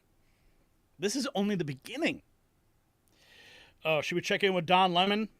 Okay, fine. We'll check in with Don Lemon. They're coming off. So you said Trump. Yes. He's your guy because his immigration. You've seen San Diego? They're coming off the boats, off the water right here, off the ocean. Have you seen that, Mr. Lemon? Did you know Biden was flying them in? You didn't know that? Like Kamala said she had been to the border. She had never been to the border. Right. It was designated the border czar March 21st. Yeah. Well, no, not a border czar. That's a made-up title. No. Saying that they gave her responsibility for the border. They didn't say she was a czar. That's all. We don't have czars. We don't have czars in America. Oh, come on, Don Lemon. Wow. Yeah, of course, he's going to continue. CNN told a story of a man getting deported after being here illegally for 30 years. Gunter Eagleman says they can piss and moan all they want. If you're here illegally, you are going home. 30 years. Man who's... I mean, after 30 years, don't you think like 30 years is enough time to figure it out? Like somehow you're going to try some way? Well, you didn't try hard enough. The first story that we're learning from is CNN affiliate WLS. This is in a northern suburb. A woman says that her father was picked up by ICE after ICE knocked on his door and then arrested him. This is a man who's 44 years old. He's a grandfather, and he arrived here from Mexico 30 years ago. Here's what his daughter said. Take a listen. He's a grandfather at 44? Okay. They won't open the door because they thought maybe one of us were in trouble or something happened to us. He never did anything that would have been nice. I'm already heartbroken myself, and I can't really imagine little kids whose families are breaking apart because of this. Well, he is here illegally. Whose family's getting broken apart? Why? Because of a dumb decision he made to come here illegally. And you're going to see a lot more of this. I've been saying it for weeks and weeks and weeks. CNN, MSNBC, all the mainstream media outlets are going to continue to play faces like this, crying families to pull at the heartstrings to demonize President Trump and Tom Homan. But they're going to completely ignore the fact that these people are breaking the law. Okay? Here we have this. America's border wall construction is resuming. Freshly released photos reveal construction crews hard at work building miles of new border wall in New Mexico. These rural regions have been notorious hotspots for human trafficking and drug smuggling. So there is that big, beautiful wall. Oh, what is this? This is a libtard who has a message for white women. Okay. Time around. All right, white women, circle up. Listen, ladies, ICE raids are coming, all right? They've even started already in some places, and no location is off limits this time around, not even schools or churches. So you know what that means, right? That's right. It's time for us to put our very best Karen skills to good work. Now, I don't want to hear none of y'all hopping into my mentions going, Kendall, I don't know how to Karen. Bitch, yes, you do. Yes, you do. We all do. Let's not pretend that that skill doesn't come as a part of our default package straight out of the factory, all right? So here are your marching orders. If you see an ICE official, be that at your job, at your school, at your church, anywhere in your community, if you see an immigration official, you go full DEFCON Karen immediately. I'm talking pull out all of the stops, whatever you can do to distract that official and waste his time. I'm talking complaints. I'm talking demands to see his superior officer. I'm talking long rambling stories about people he's never met and situations that are fully unrelated. Nothing is off the table. And if all of that fails, you pull out the white woman Hail Mary. That's right. I'm talking about white lady tears. I don't care if you have to pull a full-blown temper tantrum in front of that immigration official. You do whatever you have to do to become a physical barrier between that immigration official and the vulnerable members of your community that he is targeting. Ladies, listen, we have trained for this moment. What are they, like the Secret Service for the illegals now? Our grandmothers trained for this moment, and their grandmothers before them. Karening is our ancestral legacy. Only this time, we have an opportunity to put the skill to work for good. Okay, I've had enough of you. Oh, here's another one. A teacher says she will obstruct ICE agents if they come to her school and is okay with ending up in jail. Hey, I'm perfectly fine with that. Yeah, no, love. No. If ICE comes into my school, I'm going to jail. Full stop. I'm going to. Okay, sounds good with me. Here's what it is. Stephen Miller says, this is what it feels like to live in a sovereign nation. Soldiers assigned to the 716th Military Police Battalion, 101st Airborne Division Air Assault will integrate with military forces already along the border and work together with the Department of Homeland Security. Fort Campbell soldiers mobilized to support Southern Border Mission. Here is Tom Homan just 8 hours ago. Okay. Before I play that clip, I gotta find, where's Selena Gomez? She was crying and crying and crying. Where is Selena Gomez? I got the clip here. Here it is. Here it is. Selena Gomez released a video of her crying profusely over the current deportation raids taking place across America. And she's since deleted this post, by the way. I just want to say that I'm so sorry. What? What did you do? Only people are getting attacked. Children. I don't understand. I'm so sorry. I wish I could do something, but I can't. I don't know what to do. I'll try everything, I promise. The salt is flowing, baby. The salt is flowing, and it is so delicious. Absolutely delicious. Okay, where's the clip? I got to get back to the one. The new tariff in town. Yeah, there's a new tariff in town, boy. Okay, here's border czar Tom Homan responding to Selena Gomez's viral, uncontrollable crying. Mic drop. Lifetime because sobbing. She was crying in it. She said, all my people are getting attacked with the picture of a Mexican flag. Again, she has now taken that down. But what do you say to those who are out there saying that these are everyday people, these are families that are being attacked and dragged out of their homes? How do you respond to that? I don't think we arrested any families. We've arrested public safety threats and national security threats, bottom line. And look, President Trump won the election on this one issue, securing our border and saving lives. What happened on our southern border last 4 years is the biggest national security threat this country's seen at least in my lifetime, because we got over 2 million known gotaways. We got a 600% increase in sex trafficking. We got a record number of terrorists crossing the border on the terrorist watch list. We have 250,000 Americans die from fentanyl coming across the open border. We're going to do this job, and we're going to enforce the laws of this country. If they don't like it, then go to Congress and change the law. We're going to do this operational apology. We're going to make our community safer. We're going to save. Once we lock that border on continuous operation, you're going to see fentanyl deaths decrease, illegal alien crime decrease, sex trafficking decrease. It's just all for the good of this nation, and we're going to keep going. No apologies. We're moving forward. No apologies, baby. There's a new tariff in town. Colombia sending a plane for deported nationals to the U.S. sanctions. Oh, yeah, buckle up. And here is Tom Homan even more talking about how he believes the president is happy. Is the president happy with this progress? No, I think the president's happy, but we're going to make him a lot happier. Yesterday was just day one, and these raids are going to go out throughout the country. We're not going to let up. We put our foot on the gas, and we're going to go. And as I explained to several stations yesterday, the aperture can continue to grow. Right now, we're concentrating on public safety threats and national security threats, but as we open up that aperture, looking for fugitives, those who had due process at great taxpayer expense, there's over 1 million of them, 1.4 million, they're on the table. Anybody in the country illegally, they're on the table, but we're going to go after them in a prioritization that makes sense. The worst first. So is the worst going out first. U.S. Northern Command. 24 hours ago, active duty Marines and soldiers continue to deploy and are integrating with the U.S. National Guard forces already along the border and working with the Department of Homeland Security and CBP. Here we go, baby. Look at these pictures. Yeah. Ha-ha. There's a new tariff in town, boys.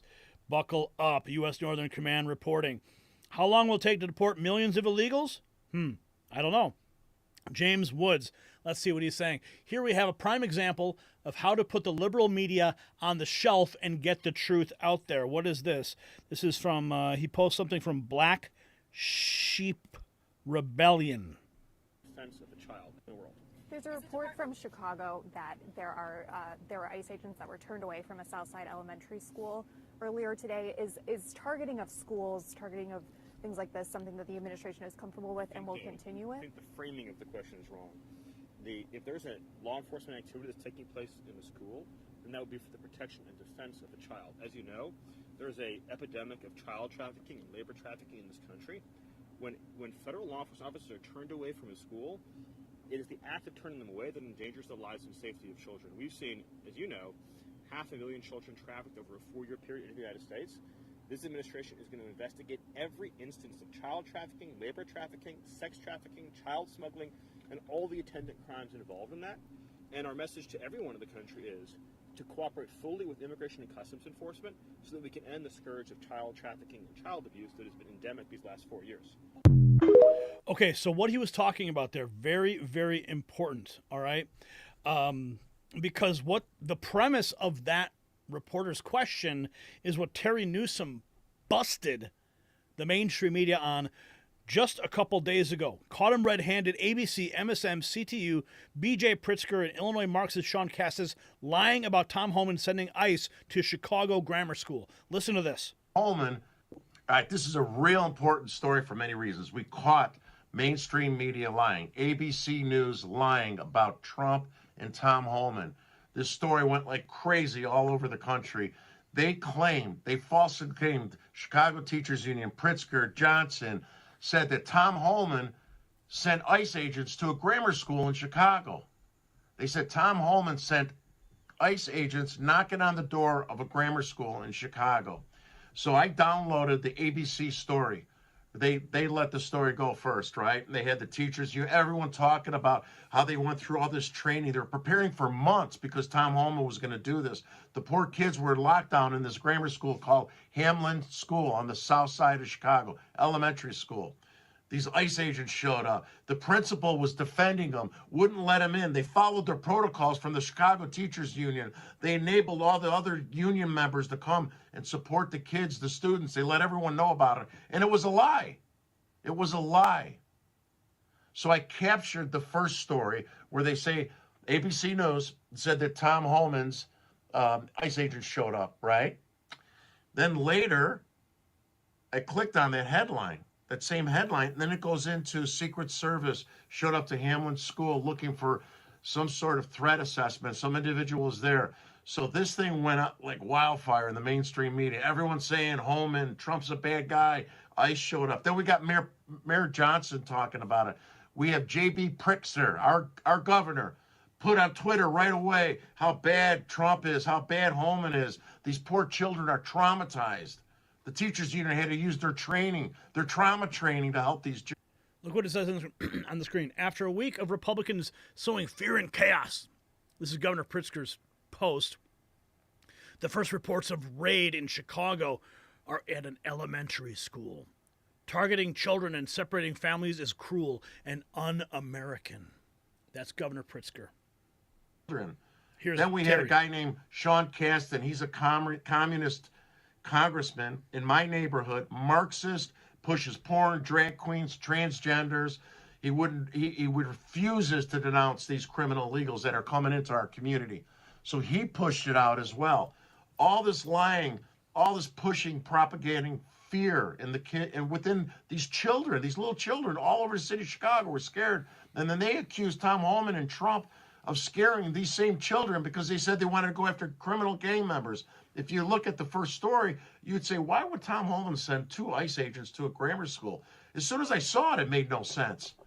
So I'm going to show you one of the clips. ABC already deleted their clip, but we already have the screenshot, so we caught them lying, right? So they deleted it, but I got one from WGN. It's another local scumbag outlet from Chicago. WGN still had the clip. I downloaded, I saved it before they deleted it. So you're going to see the first clip, right? It talks about these ICE agents, these poor children. They interviewed a child, right? On the screen there. And then you're gonna see the next clip. I'm gonna put on the back end of it the true story. It was a Secret Service agent. He was looking for a bad guy. And these teachers are on camera saying, "Oh yeah, we stopped ICE. We told we wouldn't let them in." They changed the narrative, and the mainstream media pushed it out all over the place. So on the back end of the next story, I'm going to show you some of the headlines from the fake media that pushed out about bad Tom Holman, bad Donald Trump, ICE agents scaring children, school on lockdown. We are fighting against evil criminal scumbags, and the biggest scumbags we're fighting against is the teachers union, the mainstream media. They're propagating this bullshit. And we got to let everyone know because it's already out there. All these people are thinking that they sent ICE agents to a grammar school, which makes no sense. I also talked to Hispanic leaders. Ray Lopez, congressman, Democrat. He knew it was a lie as soon as he saw it. I talked to another pastor, Hispanic pastor, a doctor. Same thing. As soon as they saw the story, they knew it was a lie. Mainstream media don't care about fact-checking. They push this all over the country. Please watch this and share because we got to protect Holman and Trump for doing the right thing. They're not knocking on grammar school doors. Thanks. Breaking news from a Southside elementary school where officials say ICE agents tried to enter that building.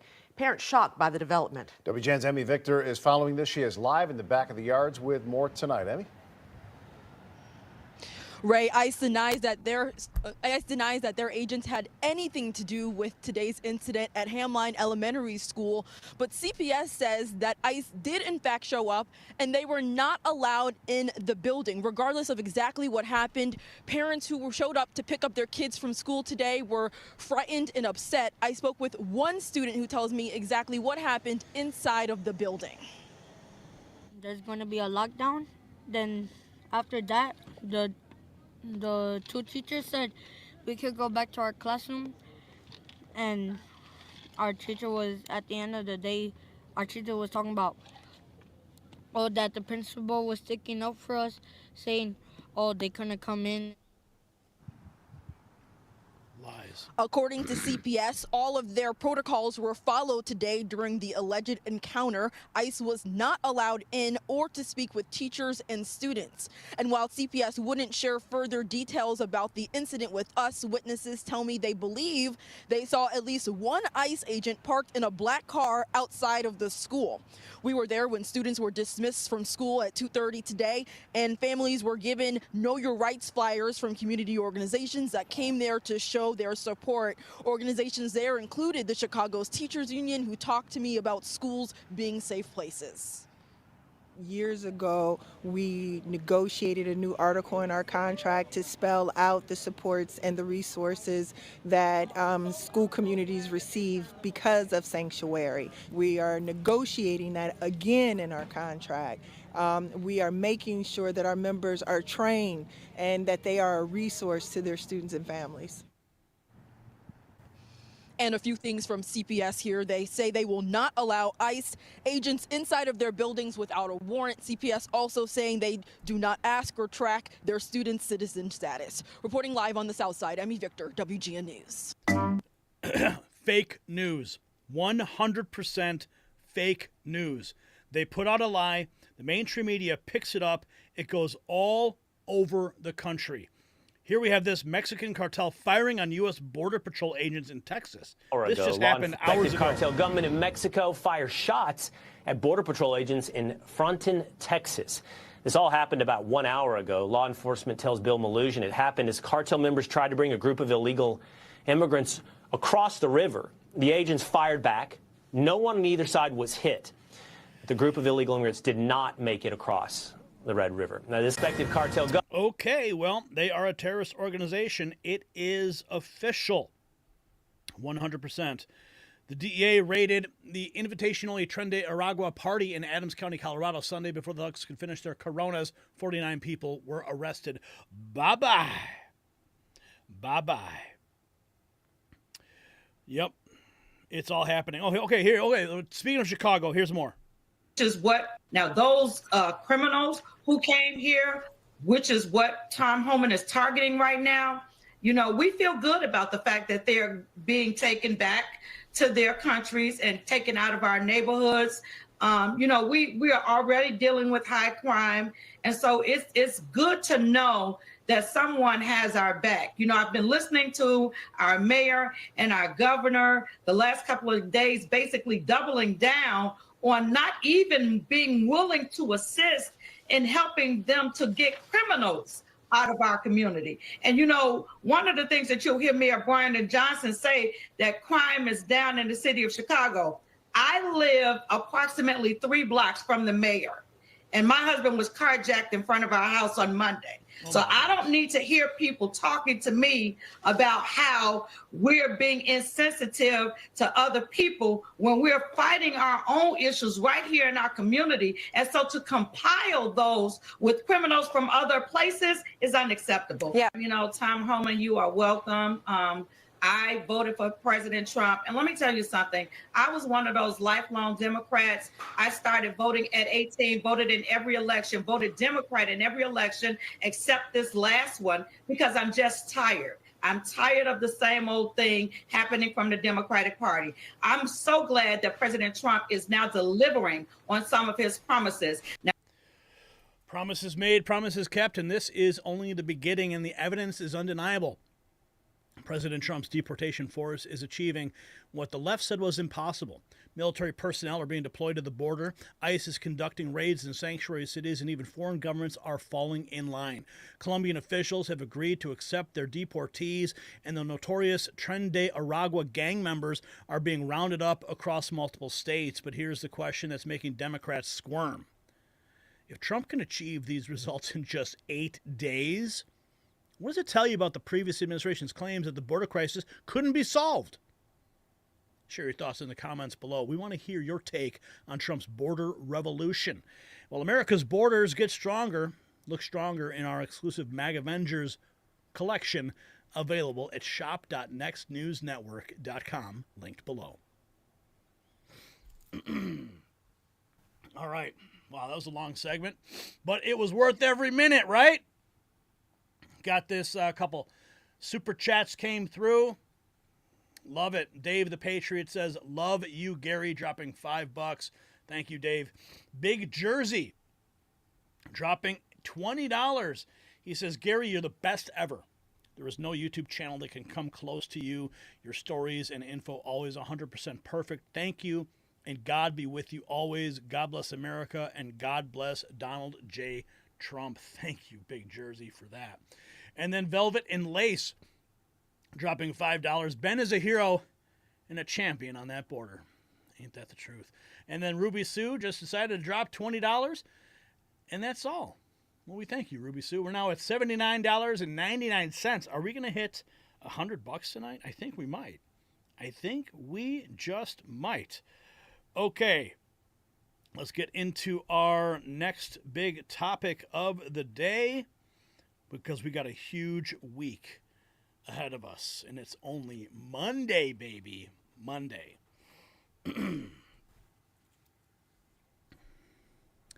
Look at what's happening in Washington right now. The deep state is in complete meltdown as President Trump assembles what might be the most explosive cabinet in American history. Tulsi Gabbard heading intelligence, RFK Jr. at Health and Human Services, Pete Hegseth taking control of the Pentagon. The establishment never saw this coming. But here's what's really interesting. These aren't just appointments. They're declarations of war against the bureaucratic machine. And tonight, we're going to show you exactly why these selections have sent Washington insiders into panic, and why Susan Collins' opposition to Tulsi Gabbard might be the most revealing tell of it all. And as President Trump reshapes Washington's power structure, let's talk about a different kind of power, the one that's draining your wallet every month. Just like Trump's new appointees are targeting government waste, this revolutionary device targets power waste in your home. Recent data shows energy bills have skyrocketed by 60%, while the government wastes billions. Fight back against this system by visiting don'twastepower.com. This sophisticated device helps slash your energy bills month after month, just like Trump's new cabinet is slashing government waste. Order yours now at don'twastepower.com before supplies run out. It's linked down below. Okay, this week is going to be massive, says Benny Johnson. What is going on? The upcoming Trump confirmation hearings. Tulsi Gabbard, Robert F. Kennedy Jr., Kash Patel. Buckle up, baby. Buckle up. And J.D. Vance says he's confident that Tulsi Gabbard will be picked. She will be confirmed. Stole U.S. secrets to the Wall Street Journal and the National Review. Conservative publications, as you know, have been critical of Tulsi Gabbard. The Review called her an atrocious nominee who deserves to be defeated. They compared her defense of Edward Snowden, the fugitive who stole U.S. secrets, to an attorney general who thinks the mob gets a bad rap. Her refusal to Edward Snowden's a hero, by the way. To accept U.S. intelligence findings that Assad gassed his own people, they said, was like a nominee for OMB director not being able to count. Does any of this give you pause putting her in charge of the U.S. intelligence community? Yes or no? No, Margaret, look, these are publications that attacked Donald J. Trump obsessively, but those publications don't determine who the president is, the American people do. Him. And Donald J. Trump is the person who determines who his cabinet is, not these publications that I think, frankly, have lost relevance. The Senate will Tulsi ultimately Gabbard's, decide. Well, the Senate will provide advice and consent, as is its constitutional obligation, but I feel confident that Tulsi Gabbard will ultimately get through. Two things that are important to know about Tulsi. First of all, she is a career military servant who's had a classification at the highest levels for nearly 2 decades. She has impeccable character, impeccable record of service, and she also is a person who I think is going to bring some trust back to the intelligence services. The bureaucrats at our intelligence services have gotten completely out of control. They've been part of the weaponization of our political system, the weaponization of our justice system. We need to have good intelligence services who keep us safe, but part of that is restoring trust in those services, and we think Tulsi is the right person to do it. That's she why doesn't the president trust those intelligence services. She recognizes that the bureaucrats have gotten out of control, and we need somebody there who's going to rein them in and return those services to their core mission of identifying information that's going to keep us safe. The Wall Street. Amen. Amen. 12 hours ago, L. Purnell writes, Russia hoaxers at the New York Times dropped a new hit job on Trump's FBI director pick, Kash Patel, when they still haven't forgiven for exposing their false Russia collusion narrative. The Federalist says New York Times still won't admit Kash Patel was right about Russiagate. Senate Republicans say Tulsi Gabbard is a combat veteran and a fearless leader who will restore the American people's trust in the intelligence community, rooting out corruption. Senator Roger Marshall. More breaking news. Vivek Ramaswamy News reports Robert F. Kennedy Jr. has reportedly secured enough votes to become Secretary of Health and Human Services. Does he have your full support? Yes. Yes, he does. And here we have the Pentagon boss, Pete Hegseth, arriving for his first day of work. Let's listen in. Continue to do. Breaking news right now. Let's take a live look at the Pentagon, where the new Defense Secretary, Pete Hegseth, is just now showing up. That is something the Defense Department absolutely will continue to do. And today, there are more executive orders coming that we fully support on removing DEI inside the Pentagon, reinstating troops who were pushed out because of COVID mandates, Iron Dome for America. This is happening quickly. And as the Secretary of Defense, it's an honor to salute smartly, as I did as a junior officer and now as the Secretary of Defense, to ensure these orders are complied with rapidly and quickly. Every moment that I'm here, I'm thinking about the guys and gals in Guam, in Germany, in Fort Benning and Fort Bragg, on missile defense sites and aircraft carriers. Our job is lethality and readiness and warfighting. We're going to hold people accountable. I know the chairman agrees with that. The lawful orders of the President of the United States will be executed inside this Defense Department swiftly and without excuse. We will be no better friend to our allies and no stronger adversary to those who want to test us and try us. So, Mr. Chairman, thanks for welcoming me today. I look forward to serving the troops, the warriors of this department. It's the honor of a lifetime, and we're going to get to work. God bless you all. This right here is Jorge Oliveira. He was killed in Afghanistan. He was asked about what I wear on my wrist every single day. It was a troop I served with, a soldier I served with in Guantanamo Bay when I was a platoon leader. He was killed in Afghanistan, not in my unit, but when I was there. It's these guys that we do this for, those that have given the ultimate sacrifice. Additional troops to be sent to the border soon? Whatever is needed at the border will be provided, whether that is through state active duty, Title 32 or Title 10, because we are reorienting. This is a shift. This is not the way business has been done in the past. This is the Defense Department will support the defense of the territorial integrity of the United States of America at the southern border, to include reservists, National Guard, and active duty in compliance with the Constitution, the laws of our land, and the directives of the Commander-in-Chief. The possibility of invoking the Insurrection Act, yes? Those will be decisions made by the White House. I look forward to conversations about anything we need to do to ensure we're securing our southern border. Mr. Secretary, are you going to change military training? I'm sorry? Are you going to change military training? Military training will be focused on the readiness of what our troops in the field need to deter our enemies. More rapid fielding, more rapid opportunity to train as we fight will be something we want our units to do across the spectrum. One more. Staff and other members of the Joint Chiefs of Staff. And with it right now. Look forward to working with them. Thank you. Let's go, baby. Let's go. America is freaking back. Oh, yeah. Oh, but we have this. Senator Edward Markey says, I think Robert F. Kennedy is dangerous and unqualified to be the Secretary of Health and Human Services. Really? Let's see. Country, and I agree with you. I think Robert F. Kennedy is dangerous and unqualified to be the Secretary of Health and Human Services, especially in this era where disease can travel from country to country, continent to continent, just in a plane ride. And we need people who can respond. And you mentioned it, Dr. Gonzalez, the bird flu, if it explodes, we're going to need to have some confidence, especially in those people who should be vaccinated, that they can trust the government when they say that it's safe. They can trust the medical community, and I'm just very afraid of Robert F. Kennedy's candidacy. Well, be afraid, buddy. Be very, very afraid. Okay? Yeah, whatever. J.D. Vance embarking on his first domestic trip as vice president, going to areas impacted by Hurricane Helene.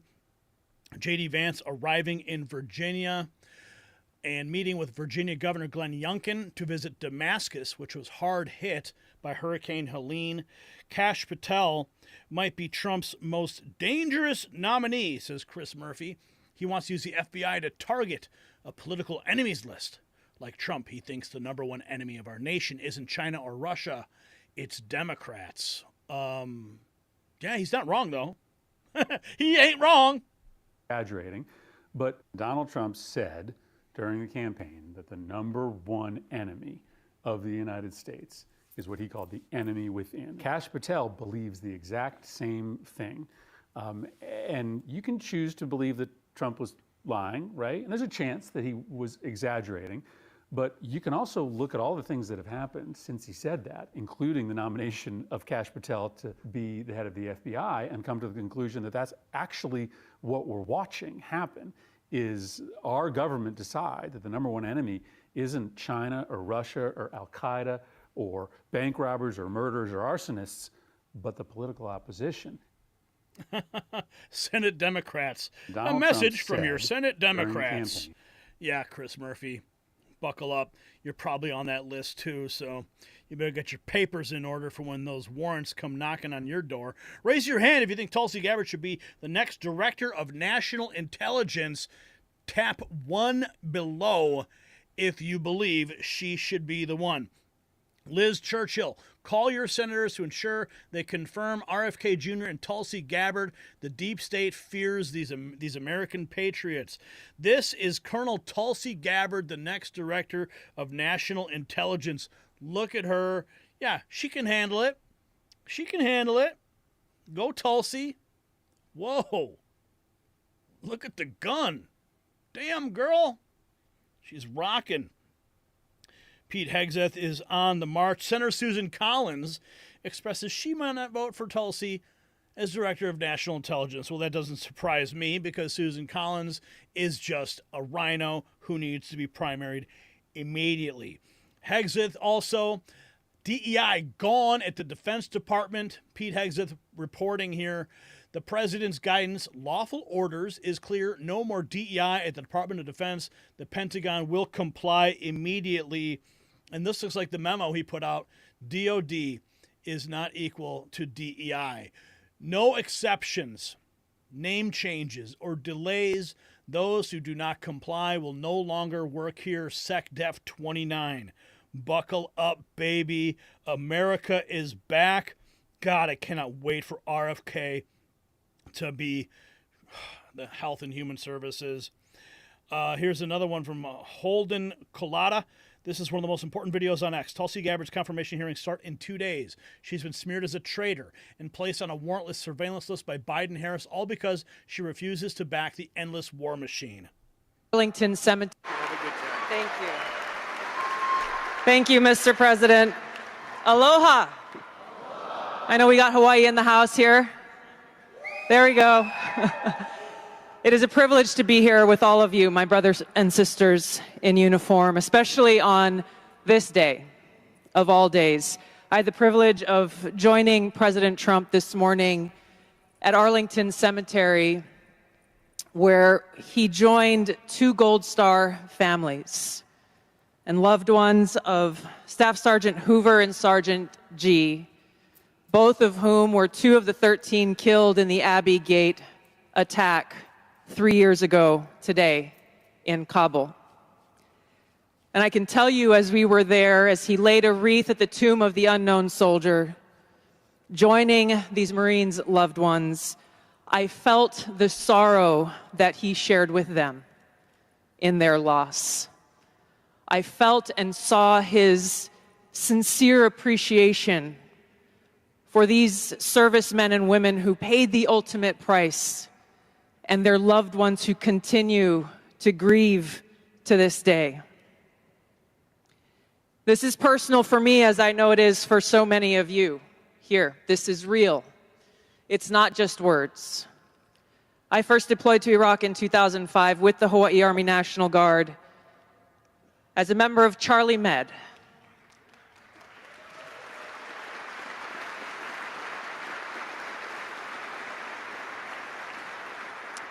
As those of you who were deployed during that time know, it was the height of the war, and sadly, we took many casualties. And every day we were confronted with that high human cost of war and that sadness as we boarded the plane when we left, that we were leaving some of our brothers and sisters behind, only to lose others when we got home to suicide. So I mean what I say when I share with you that I know that President Trump understands the grave responsibility that a president and commander-in-chief bears for every single one of our lives. Whether you're a soldier, you're an airman, a Marine, sailor, or a coastie, he keeps us in his heart in the decisions that he makes. We saw this through his first term in the presidency, when he not only didn't start any new wars, he took action to de-escalate and prevent wars.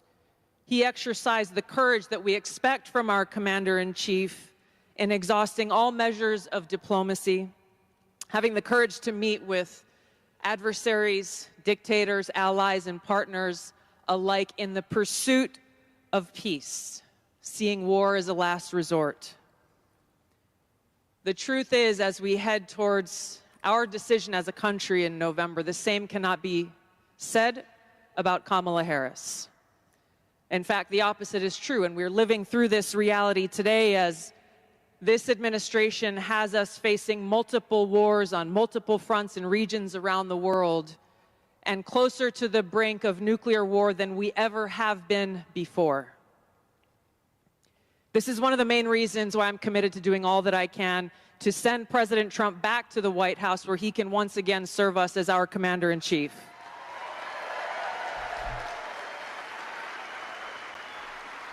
And back to the White House he has gone. Here is Melania Trump's official portrait as First Lady. Oh yeah, she means business. And my friends, we are getting the best upgrade in U.S. history. Yep, the best upgrade. So the magnitude of what we are witnessing cannot be overstated. Trump isn't just filling positions, he's assembling a team of political outsiders and mavericks who've all stood up to the establishment. Tulsi Gabbard, who exposed the military-industrial complex, RFK Jr., who challenged Big Pharma, Pete Hegseth, who's already dismantling the woke agenda at the Pentagon. But here's the question keeping the deep state up at night. If these appointments are causing such panic in Washington, what secrets are they afraid these outsiders might expose? Drop your theories in the comments below. What hidden truths do you think Trump's new team will uncover first? Are you ready to join the movement? Grab our exclusive Mag Avengers collection at shop.nextnewsnetwork.com. Link below. All right, folks, we have some more super chats. Look at that. We're at $109. Maybe we'll hit $150 today. Ruby Sue dropping that 20. Steve Bishop. Steve Bishop says, love you, brother Gary. Please consider doing some comedy skits and satire. You're a natural talent. So many will pay big money to watch that. Maybe. We'll see. We'll see, Steve. All right. Allison Carr dropping a super sticker. Pair character flying in the air with a red cape and a smile on his face. Thank you, Allison Carr. Oh, yes, baby. We are only halfway through this show. Buckle up. There is more to come. I think this next segment's really going to get a lot of people excited. A lot of people excited because I'm excited. I'm super duper excited about this next segment here.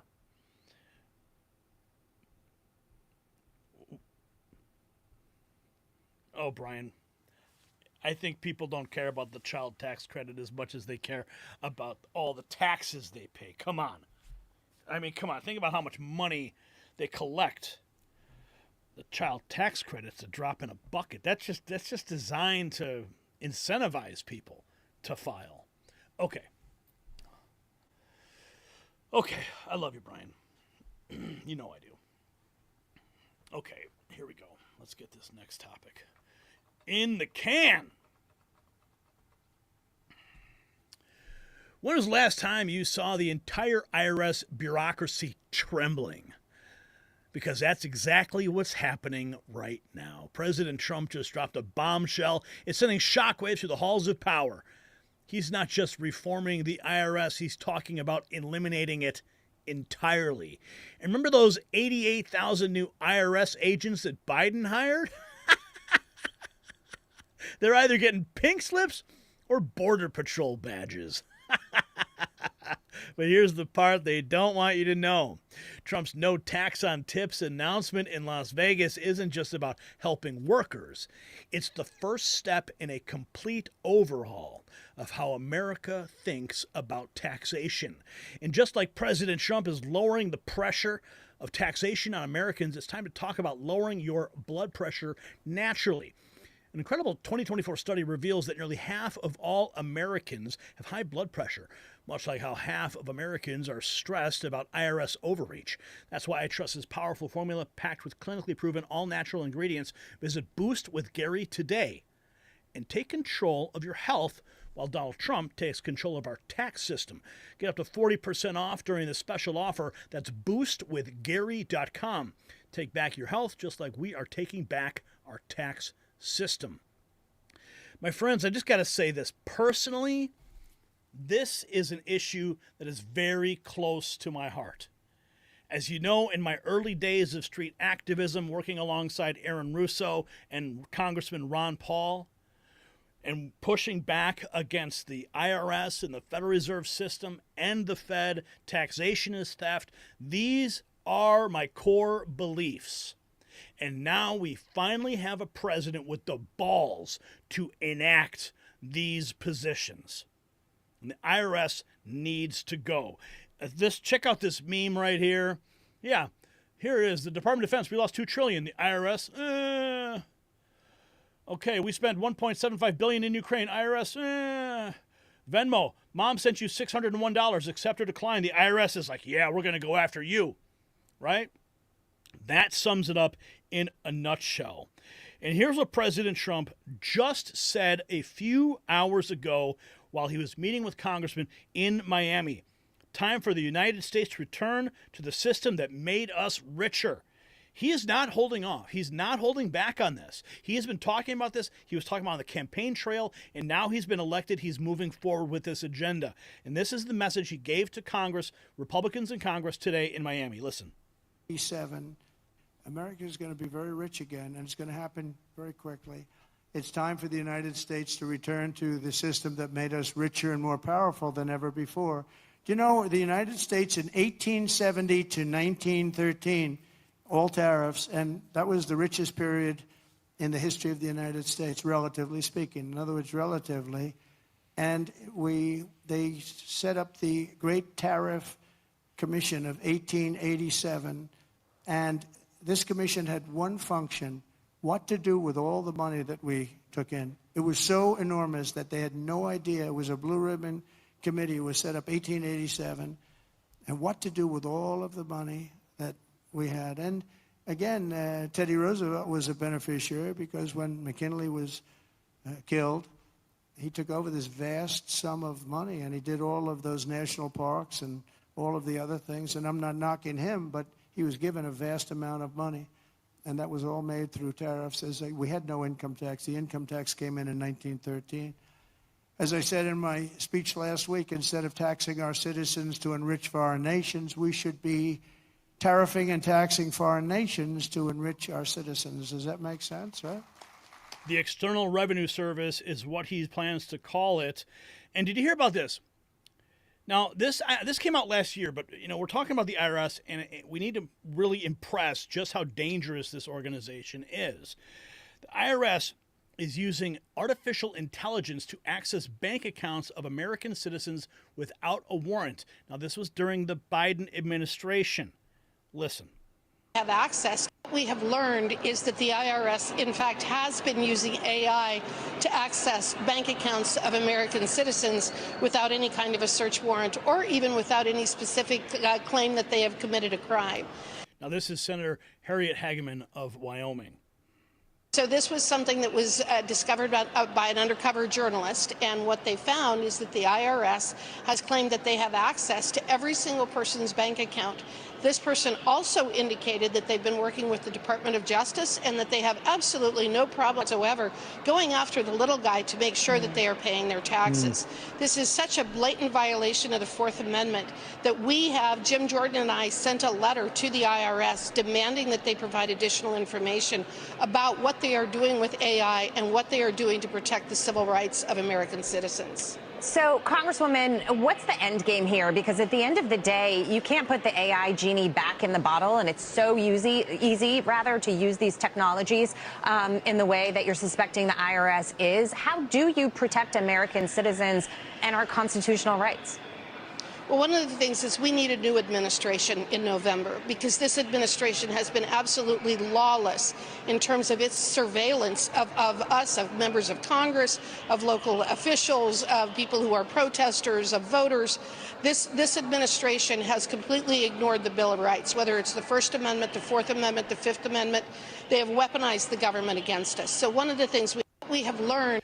And now we do have a new administration who is going after it. The crowd goes wild as Trump announces no tax on tips and teases elimination of the income tax. President Trump visiting Las Vegas, no tax on tips. He's like a rock star.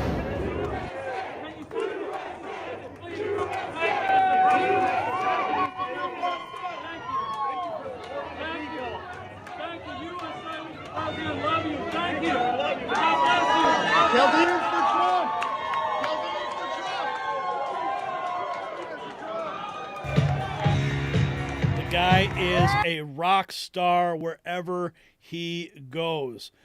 I have the clip. Let's go to it. No tax on tips. President Donald Trump hinting he may terminate the IRS. An impact on tipped income. Your tips will be 100% yours. Won't that be?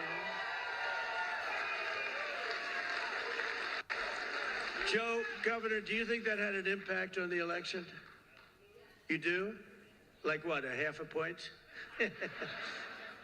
Pretty big. You had an impact, let me tell you. Nationwide, over 4 million workers depend on tip income, including an estimated 700,000 single moms. And here in Nevada, we will have a quarter. Think of it. A quarter of the typical restaurant workers' pay comes from tips. I didn't know that much. That's a lot. You haven't been reporting them for the last 10 years.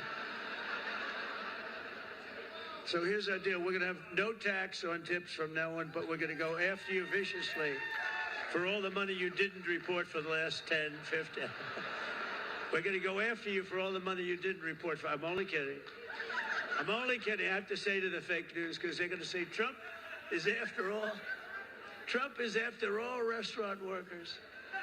Many of these workers are some of the very citizens who were hit hard and very hard by the ravages of the Biden economy, which was inflation. When I think of Biden, I think of incompetence and inflation. Not being nice by saying years ago. On day one, I immediately halted the hiring of any new IRS agents. You know, they hired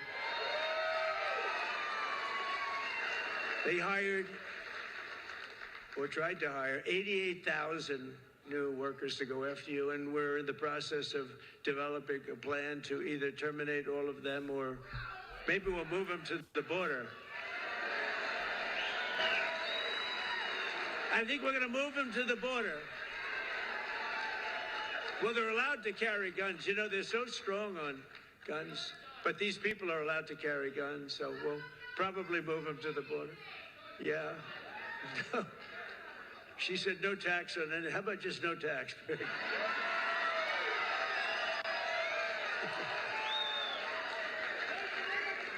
can do that. You know, if the tariffs work out like I think, a thing like that could happen if you want to know the truth. You know, years ago, 1870 to 1913, we didn't have an income tax. What we had is tariffs where foreign countries came in and they stole our jobs, they stole our companies, they stole our product, they ripped us off. And, you know, they used to do numbers, and then we went to a tariff system, and the tariff system made so much money. It was when we were the richest, from 1870 to 1913. Then we brilliantly came in with an income tax. No, we don't want others to pay. Let's have our people pay.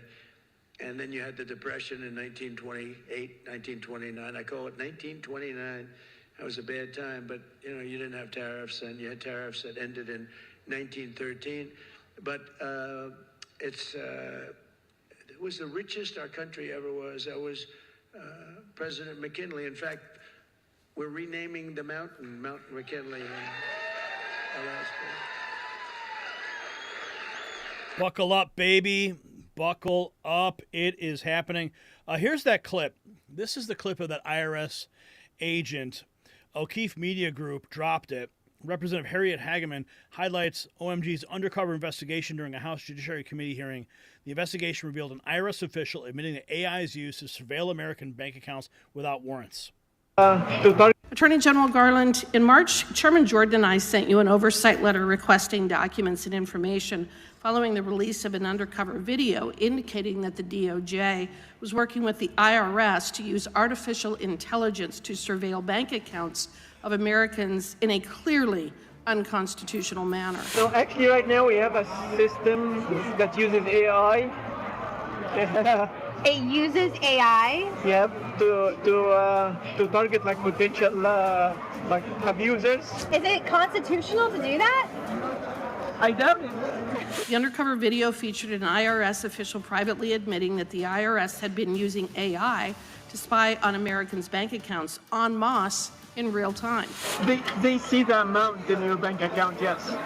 Oh my God. The IRS official further stated that the Department of Justice and Inspector General controlled this AI-powered warrantless surveillance system, not the IRS. The Department of Justice and Inspector General, all those people are like controlling, not the IRS. You said the IRS doesn't control the AI? Who does?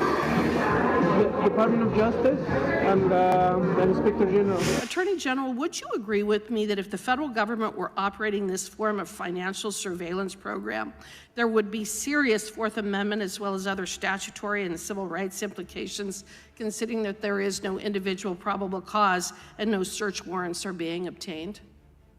I would be stunned if the Justice Department has the kind of AI capabilities that you're talking about. Would you agree with me that would you agree with me? Learn about this. Would you agree with me that if they were engaging in that kind of surveillance, it would have serious Fourth Amendment implications? I can't understand the kind of surveillance that you're talking about. Fourth Amendment prevents unreasonable searches and seizures without a warrant. If that's what we're doing, then of course that would violate the Fourth Amendment. Okay, so I would request that you go back and read the letter that Jim Jordan and I sent to you. That might clear up your confusion just a bit. Yep, buckle up, man. Thank God he's no longer there. Okay, what else have I got? Okay, let's talk about this IRS income tax thing going away. This is on the inauguration day, but we got to revisit it because this is the declaration of war against the IRS. At the start of the 20th century, America was the richest country on earth, and we defended our workers from unfair trade policies with tariffs. And we only made money. We had no income tax. All we did is charge other countries and foreign companies, if they wanted to sell to America, you had to pay for entry. Okay, so imagine this. The U.S. government had no income tax. Americans got to keep all their hard-earned money, and foreigners paid the price. So now, what's happened? We have the Internal Revenue Service. That means charge us internally. Now imagine politicians who can't even balance their own checkbook, taking our money, and what do they do every year? Let's just take more, let's just take more, let's just take more. So this is how Donald Trump is going to end it and fix it. Last week, he announced that we're going to return America to greatness by creating, and today is its birthday, the External revenue service. So if you're always wondering, is some bureaucrat going to cut your benefits? Not under Donald Trump. Not under Donald Trump. It means foreign companies are going to pay if they want to come and sell products to the wealthiest country on earth. And if they want to compete with American workers, then let's just not tax our American workers. Not tax our American workers. That is what we need in this country. Oh, yeah, baby. President Trump should ask Congress to audit the IRS. If the IRS can't pass an audit, it should be completely replaced with a flat tax of 3%. That's what Ian Yeager says. The people's president, after his no tax on tips event at Circa in Las Vegas, Trump stopped at the casino floor at the craps tables to meet supporters. How cool is that? Trump floats gutting the IRS. Fox News reports moving agents to the border armed with guns. How about just no tax? He asked the cheering Las Vegas crowd. President Donald Trump, no tax on tips. IRS agents either terminate all of them or move them to the border. An IG report finds that 90% of IRS audits under Biden's weaponized IRS went after people making less than $400,000 a year. 90%. Remember when they told you it was to get the billionaires? Well, they lied. They always lie. Most billionaires are Democrats. Listen to this. IRS auditing taxpayer spree from Fox News. Let's see what else we got here on this topic. Oh, President Trump announces the ERS, External Revenue Service. The next step is to abolish the IRS. Trump reveals the only reason we're paying an income tax in America is because U.S. politicians are paid off by foreign countries. We're putting a lot of pressure on him. And he speaks. This is from the Joe Rogan Experience. This is the interview that really just went around the world and just further cemented Trump's victory that we're now celebrating. Prices, tariffs. And he'd speak like that, but he was right. And then around in the early 1900s, they switched over stupidly to, frankly, an income tax. And you know why? Because countries were putting a lot of pressure on America. We don't want to pay tariffs. Please don't. You know, they, believe me, they control our politicians. If you look at the kind of numbers that these guys make then and now, but we had a commission meeting in the, I think it was 1887. Think of this problem. We were so rich. We had so much money. We didn't know what to do. So they set up a blue ribbon commission on tariffs, and the sole purpose is what to do with all the money we had. We were so rich because we were taxing other people for coming in and taking our jobs. And China does it. That's what China did. If you want to open a factory and sell cars, if you build a factory here or have a factory, they don't take our cars. They wouldn't take our cars. But if you build a plant in China, you can do that. Elon did that. By the way, Elon is great. That guy is such a great guy. I think you're a fan of Elon. Him. He is from a different planet. He's the greatest guy. That rocket coming in. That rocket coming in. Yes, he loves to take a look at Elon Musk rocket launches. Where's the... Okay, so there's the other clip. There's this one, too. That's piggybacking. What's this one say? For instance, the financial situation of the United States. When I talk to my conservative friends right here, they always tell me that the problem is high taxes, but they're wrong. Of course, high taxes are extremely high here in the United States. I give you that. You're right in that. But that's not the real problem. The real problem is not the high taxes themselves, but the fact that they are not even really funding the government. But even those high taxes, higher than a lot of places in the world, but even those taxes are really funding the government. So who's financing the government? Government is financed by treasury bonds, paper. And who buys the treasury bonds? Mostly the Fed. And how does the Fed buy them? By printing money. But what backing does the Fed have for that money being printed? The Treasury bonds themselves. So basically, you finance the government by printing money out of thin air. Someone could ask, well, so if the government can print unlimited amounts of money out of thin air, why did they collect taxes?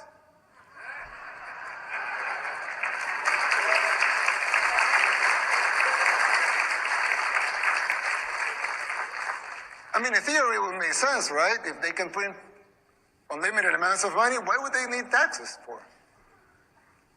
The answer is simple, but it's very shocking. The real problem is that you pay high taxes only to uphold the illusion that you are funding the government, which you are not. It's shocking, but it's true.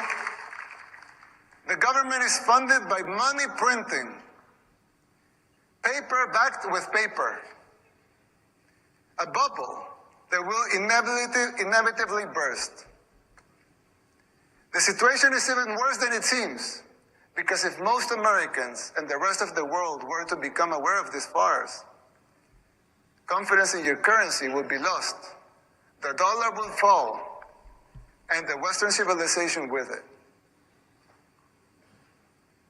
If the next president of the United States doesn't make the necessary policies and structural changes, sooner or later that bubble will burst. There's still time. You don't have to make the same mistakes we did in the 60s and the 70s. You can still jump before the water boils. You can still jump before the water boils, folks. I'm going to show you a picture of Angie and I back in the day when he said, why pay taxes when they can just print money? This is a photograph. I'm getting it ready here for you. It's loading right now. Angie and I used to march in the streets, and there's a photograph that went viral. I remember seeing it all the time. It showed up in my news feeds. It showed up in my emails every single day. It was amazing. And I'm like, there's Angie. She's in my news feed again from this photograph. Oh, where is it? It's loading. Here it is. Your post was made. I just posted it just for you guys just now on my X feed. And I think this is a beautiful way to look at this moment again. Here it is. Take a look at this picture. There it is. There's Angie and me in Chicago Federal Plaza. Why pay taxes when they can just print money? End the Fed. Restore the Republic. Oh, man. So to hear this kind of rhetoric, this kind of message, this kind of policy that's being presented from this administration, it is a breath of fresh air. And this just goes to show you how long we have been fighting this fight. And this was a very long time ago. I still have that shirt. I love that shirt. So what we're seeing is unprecedented. A president willing to challenge not just the IRS methods, but its very existence.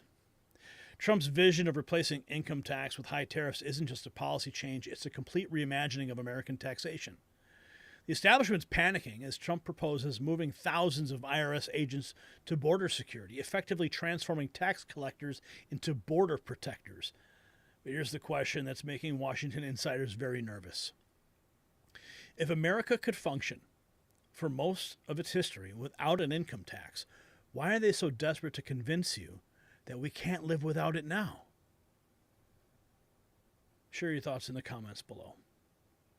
Make the IRS cry with our bold new MAGAvengers collection, available now at shop.nextnewsnetwork.com.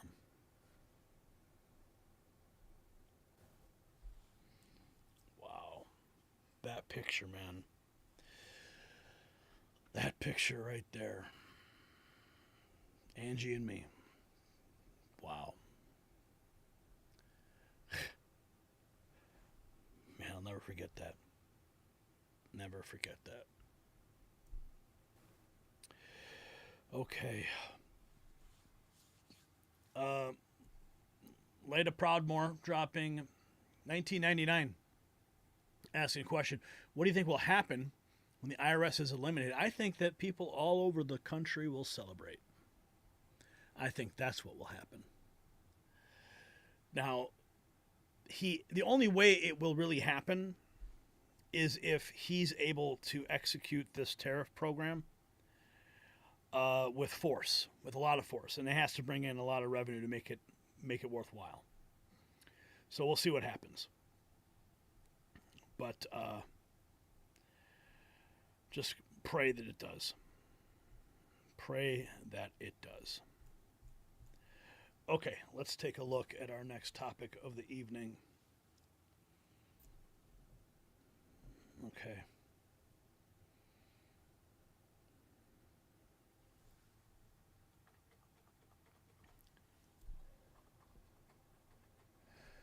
Something is happening in California that the mainstream media said was impossible. The bluest state in America is turning red, and tonight we're going to show you exactly why. President Trump's visit to Los Angeles wasn't just a campaign stop, it was a declaration of intent. While Gavin Newsom fumbled through a handshake, Trump was promising real solutions for real Californians. The crowds lining the streets of L.A., that Hollywood-style Trump sign on the hills, it's just the beginning, but here's what the establishment won't show you. The groundswell of support that's building in the heart of liberal America. While California's political climate is heating up, let's talk about keeping your home warm without breaking the bank. Just like Trump is bringing fresh solutions to California, this revolutionary heater brings efficient warmth to your home. With heating costs soaring 8.7% higher than holiday spending, Americans need smart solutions. That's why I love this compact powerhouse. It delivers instant warmth just like Trump delivers instant results. Visit staywarmnow.com for up to 60% off and free shipping.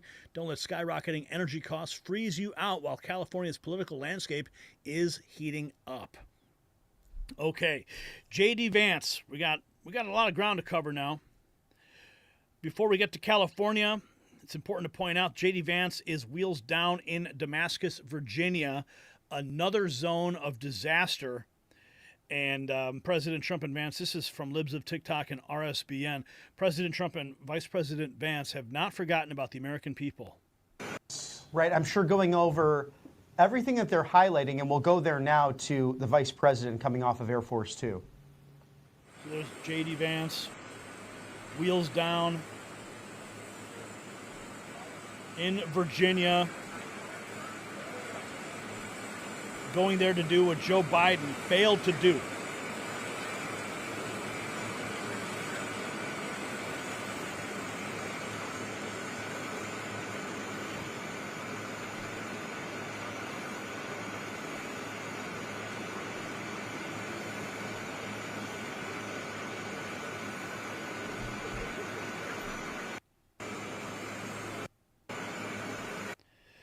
Here's Vice President Vance speaking in Virginia while surveying the hurricane's destruction. Speed, unfortunately, it's just a perfect example of the bureaucratic inadequacy of the last administration and why we need to do better in this country. You know, the thing that I heard most when I was in Western North Carolina before the inauguration, but it was after the election, is that there are people who wanted to put trailers or other temporary housing in particular areas of Western North Carolina, but they couldn't because FEMA had designated these particular areas to be ineligible for the type of assistance that would allow people to put that temporary housing in the first place. That's another example of the sort of thing that's broken about the federal response. And it's actually, you know, when you have such great governors like Lynn Youngkin and you talk to people and it's like the local government's working, the state government is working as hard as it can. The local communities and the nonprofits and the churches are working at breakneck speed, and yet you have the federal government out there, the biggest institution with the most money that's not doing its job. It just drives home how much better we can do. Unfortunately, it's just a perfect example of the... And then we have this. We'll go back over to California. Now, this was a heated exchange just a few days ago. President Trump and LA Mayor Karen Bass spar on live TV. Trump tells her to stop taking so long.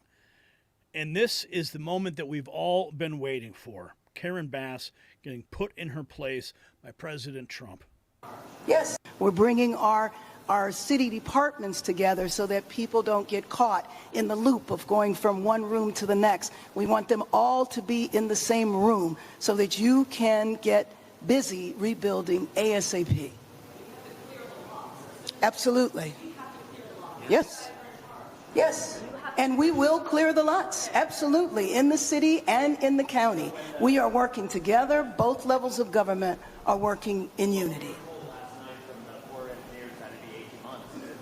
Months? Is it like we that's the answer that we got, and that's what we're all hanging on? Yes. So if you're telling us now faster, is it 6 months? Is it, I mean, all of our lives, rents, all this stuff is weighing on this. 6 months is no good.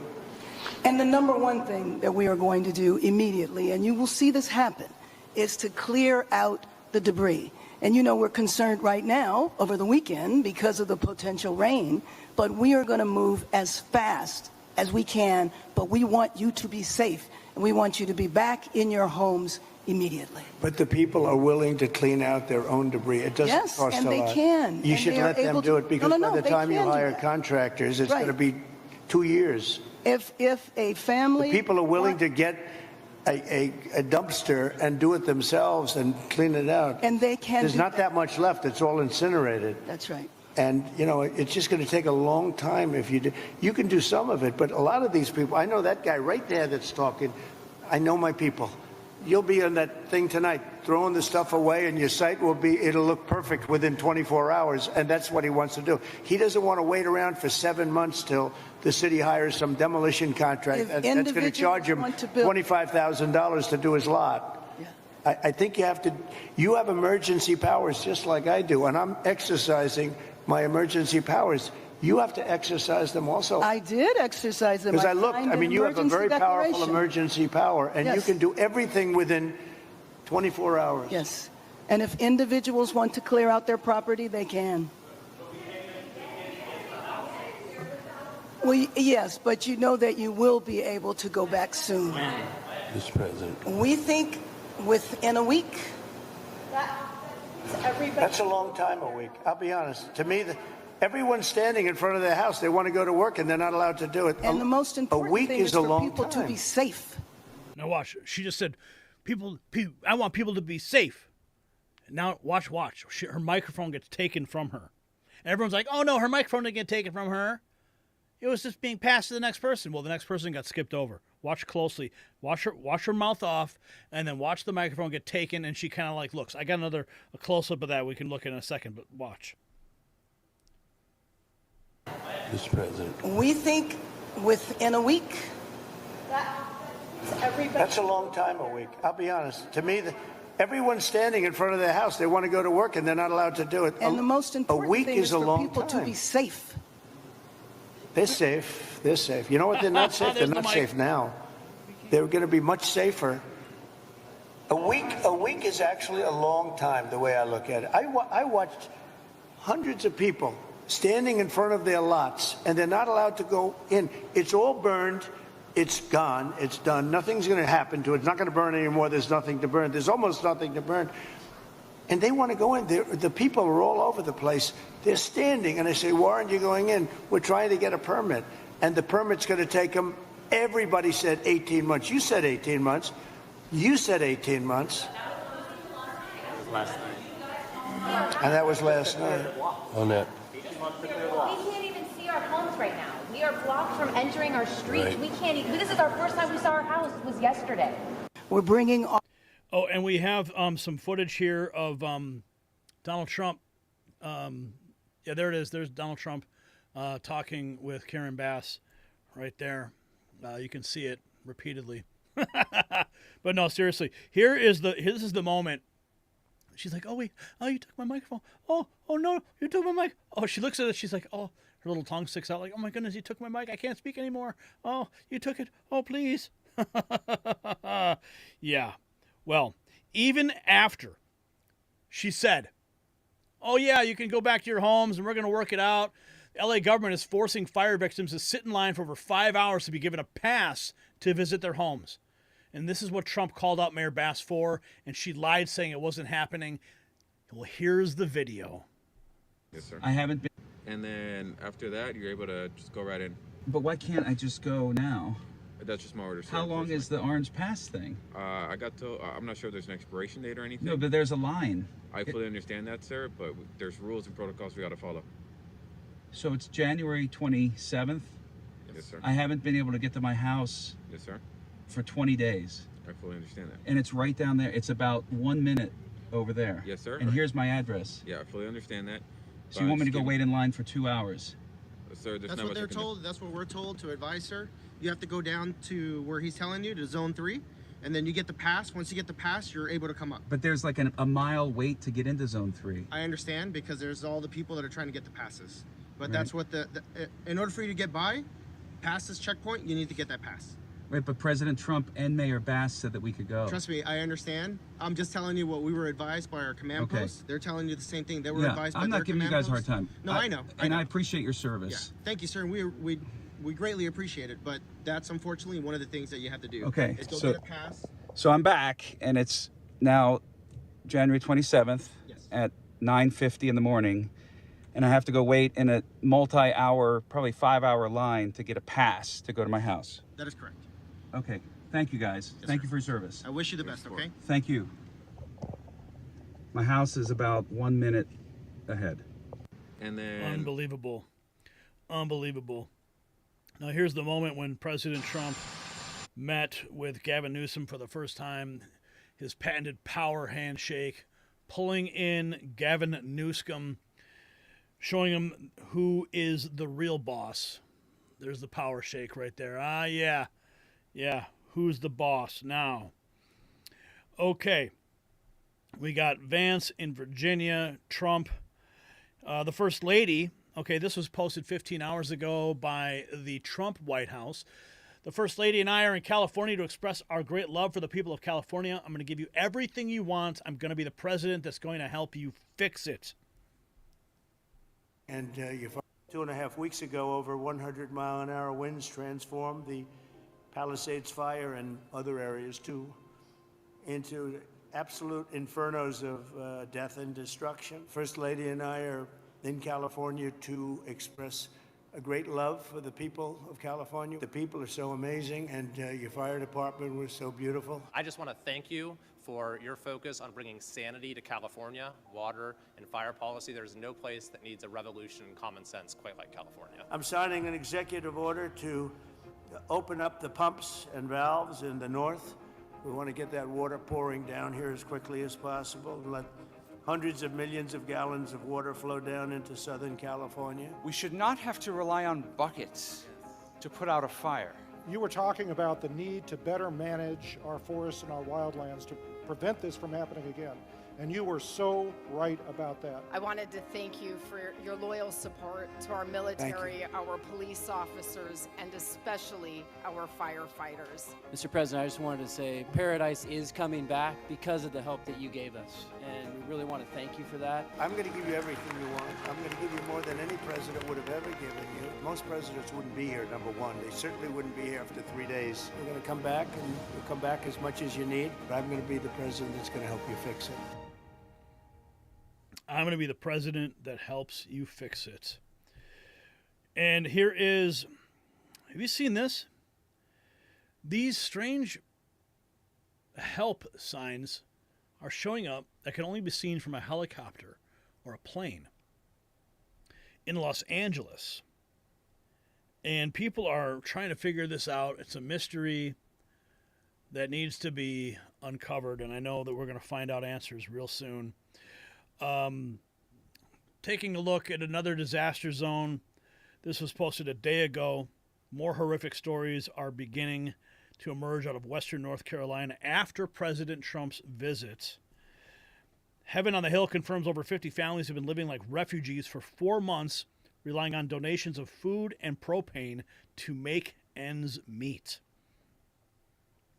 And here we have, in Philadelphia, police are trying to evacuate Broad Street, a day ago because people are setting off fireworks and it's quite crowded in Philadelphia. Earthquakes in a 4.1 earthquake off the East Coast, affecting areas in Massachusetts, New Hampshire, and Maine. 4.1 magnitude earthquake hit off the East Coast. Reports of moderate to light tremors. Despite the noticeable shaking, no structural damage to buildings or infrastructure has been reported. Authorities have also confirmed that no tsunami warning has been issued, as the earthquake's characteristics do not pose a risk of triggering a tsunami. So we've got earthquakes now on the East Coast. I hope that doesn't trigger something bigger. This is the cover of the New York Post. California scheming. Yep. During their visit to L.A., President Trump and First Lady Melania Trump met with residents in the Pacific Palisades. Melania was seen hugging one of the residents who she spoke with.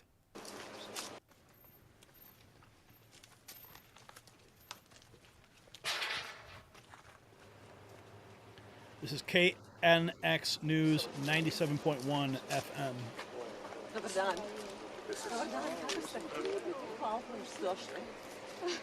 Ja sam došla od, kad sam bila 10 godina. Da. Hvala puno.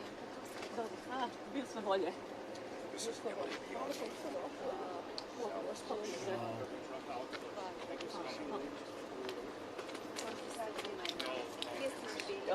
Jedan blok dole. Da. Sa moj muž. Da, Amerikanco, okay. Multi-generational community with that don't mention social school.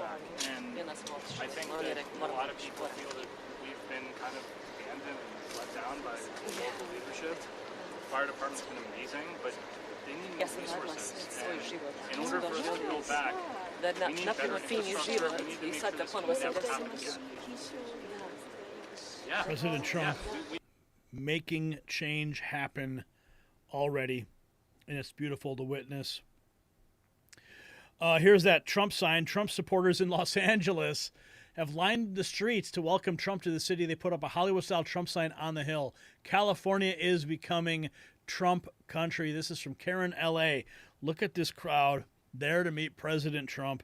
And then look at this Trump sign right there in the hills. How cool is that to see, right? Wow, that's beautiful. Also, looks like X is going to have a new chat system.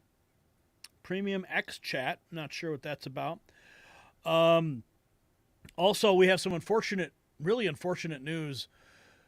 Recently pardoned January 6er Matthew Huddle, 42, was unalived yesterday at about 4:15 p.m. by a Jasper County Sheriff's officer in Jasper, Indiana.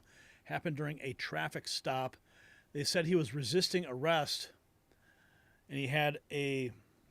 Who was shot and killed during a police stop in Jasper County, Indiana, has now been identified. Yesterday afternoon, a Jasper County deputy pulled over a vehicle on State Route 14 near the Pulaski County line. Police say the deputy tried to arrest the driver, 42-year-old Matthew Huddle of Hobart, Indiana. That's when police say there was an altercation, and that resulted in the deputy firing his weapon, killing Huddle. Investigators say Huddle had a firearm. A man who was shot and killed during a police stop. And he just received a pardon from President Trump. Gets out of prison only to be shot by a state trooper. Unreal. Also, we're finding out this. This is new. Girl Scout cookies tested positive for high levels of glyphosate and heavy metals. 25% tested positive for lead in Girl Scout cookies? Of metals like aluminum, arsenic, cadmium. Girl Scout cookies were tested for heavy metals and glyphosate, and the results were extremely concerning. Out of the 13 different kinds of Girl Scout cookies that were tested, 100% of them tested positive for glyphosate, and 100% of them also had high levels of metals like aluminum, arsenic, cadmium, lead, and mercury. As if the ingredients in Girl Scout cookies weren't already bad enough. Wow. I think that's a job for RFK, baby. Yep. He's going to be confirmed soon. Looks like he's got the votes to get it. I'm looking forward to seeing that. Okay. Here's someone else. What's she saying here? Cookies. Oh, the Girl Scout I'm cookies. about to be everybody's least favorite person right now. Oh, that's not much different than every other day. But bad news, Girl Scout cookie lovers. Bad news. 100% of the Girl Scout cookies tested for glyphosate and toxic metals. Aluminum, arsenic, lead, mercury, cadmium, the list goes on. I am devastated. And the peanut butter patties have the highest level of heavy metals. My favorite. Thin Mints had the highest level of glyphosate, and 24 out of the 25 samples of Girl Scout cookies tested positive for lead. What? There is no safe levels of lead. Not to mention that the Girl Scouts allow boys who think they're girls into Girl Scouts. So I won't be buying Girl Scout cookies for the first time ever. Oh my goodness, and we just bought a whole bunch. Oh my goodness. Yeah, I'm sure the Girl Scouts are freaking out about this one.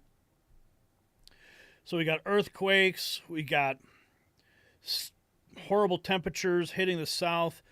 We got this help mystery in Los Angeles. Donald Trump making California great again.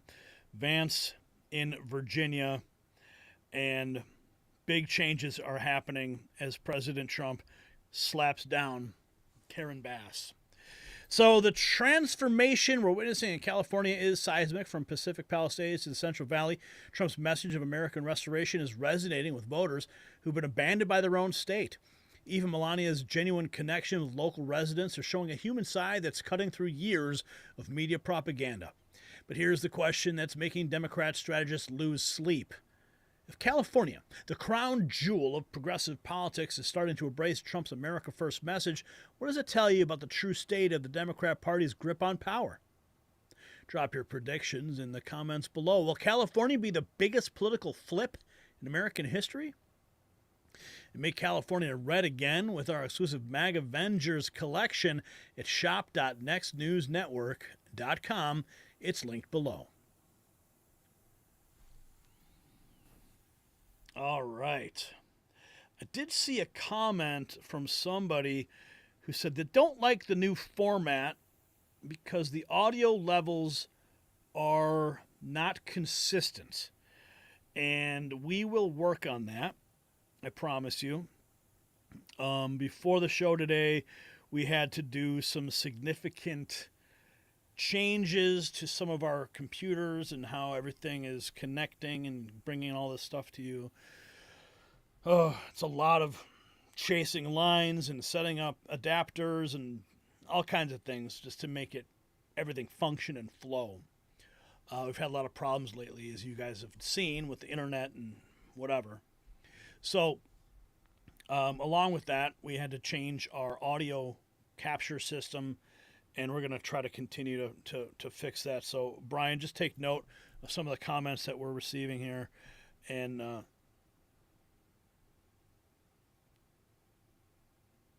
you're having a problem with the last... Okay. You don't have it, or what?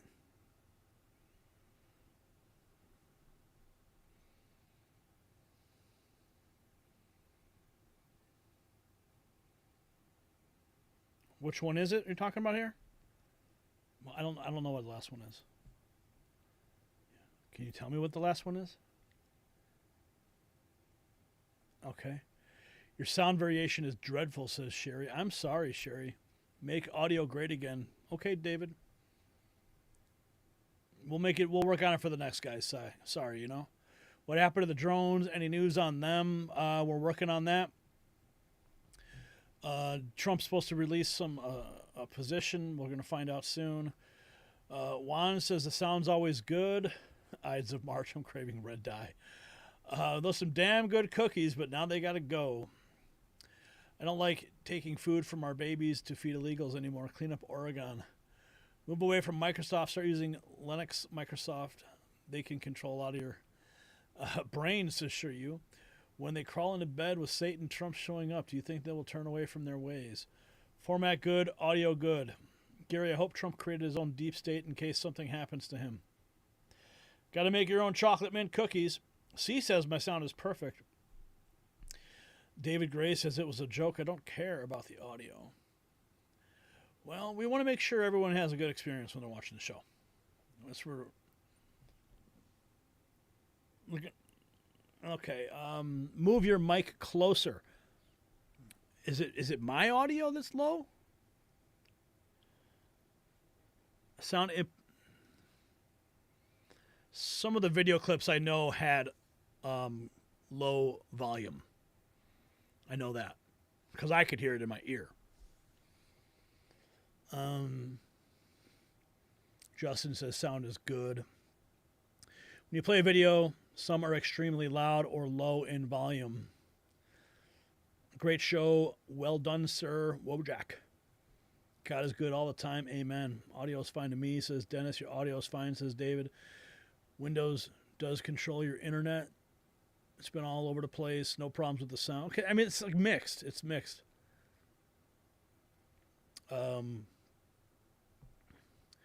Kitsy Witty, why didn't you mention it was Holocaust Remembrance Day? Well, because we don't want to get demonetized. That's why. Some topics are just too hot to talk about. Mary says, you're fast becoming my main news source. You are awesome. Thank you, Mary. Let's see here. What, Brian?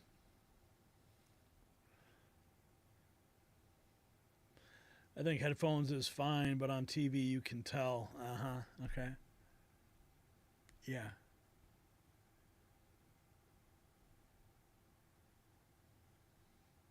Okay.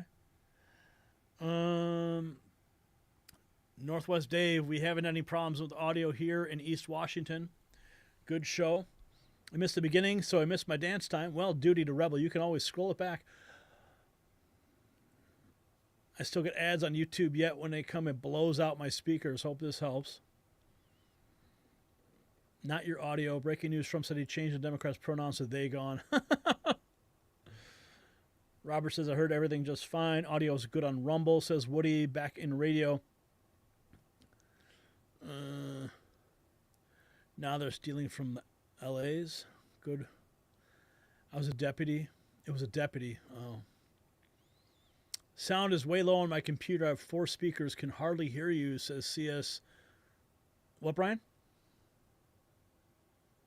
Oh, wonderful. Volume is low. That is all. No feedback sounds or anything else. Okay.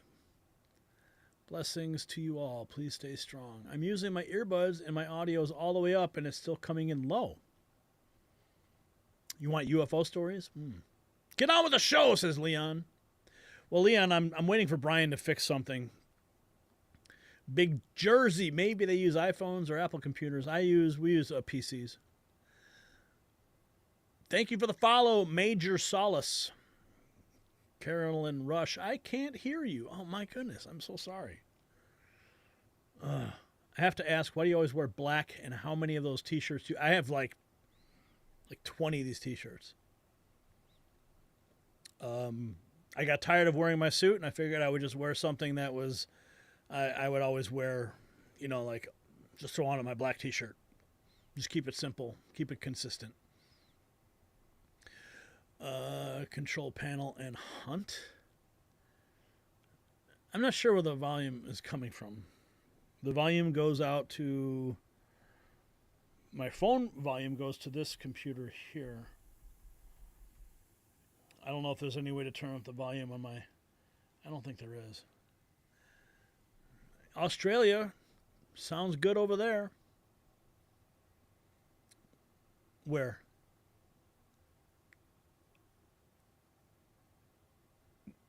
The auto gain for what?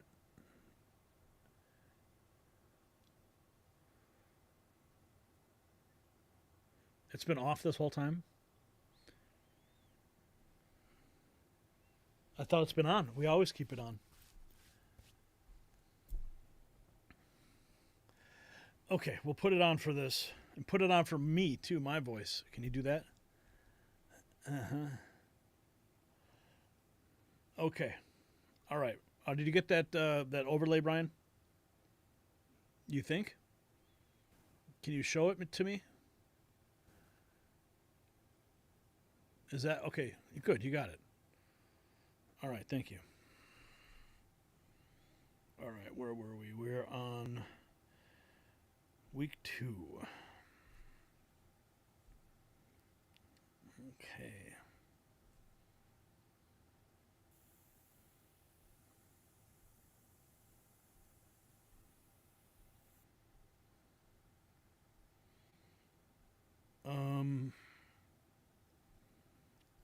Wait a second. There was one clip I'm missing here. 1 second. Let's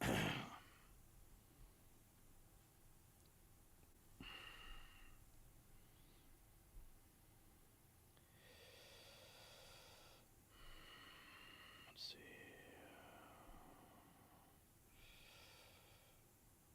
Okay.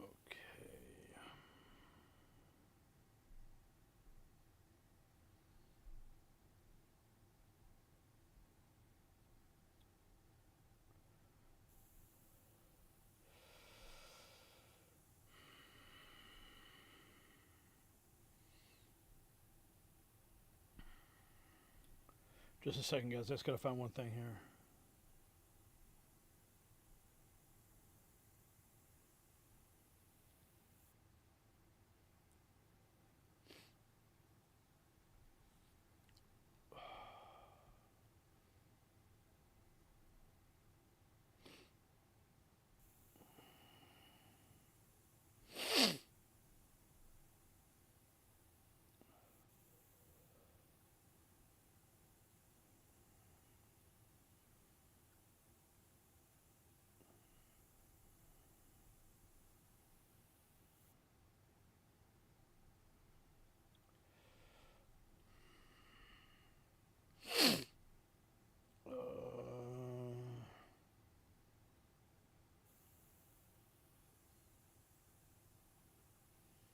Just a second. Almost there.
Okay.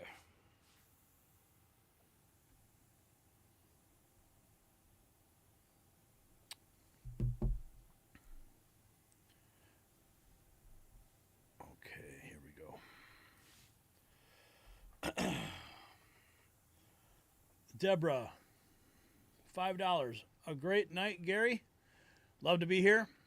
Love everyone here. It's great and awesome people on tonight. Thank you, Deborah, for that $5. We're at $134.98. Are we going to hit 150? Do I hear 150? Brian, why do I see the mute button affecting only on your end? Why do I see that?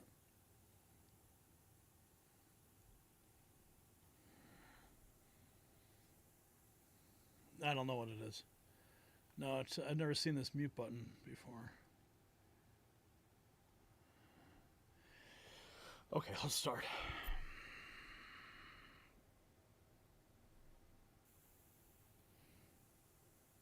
What is this?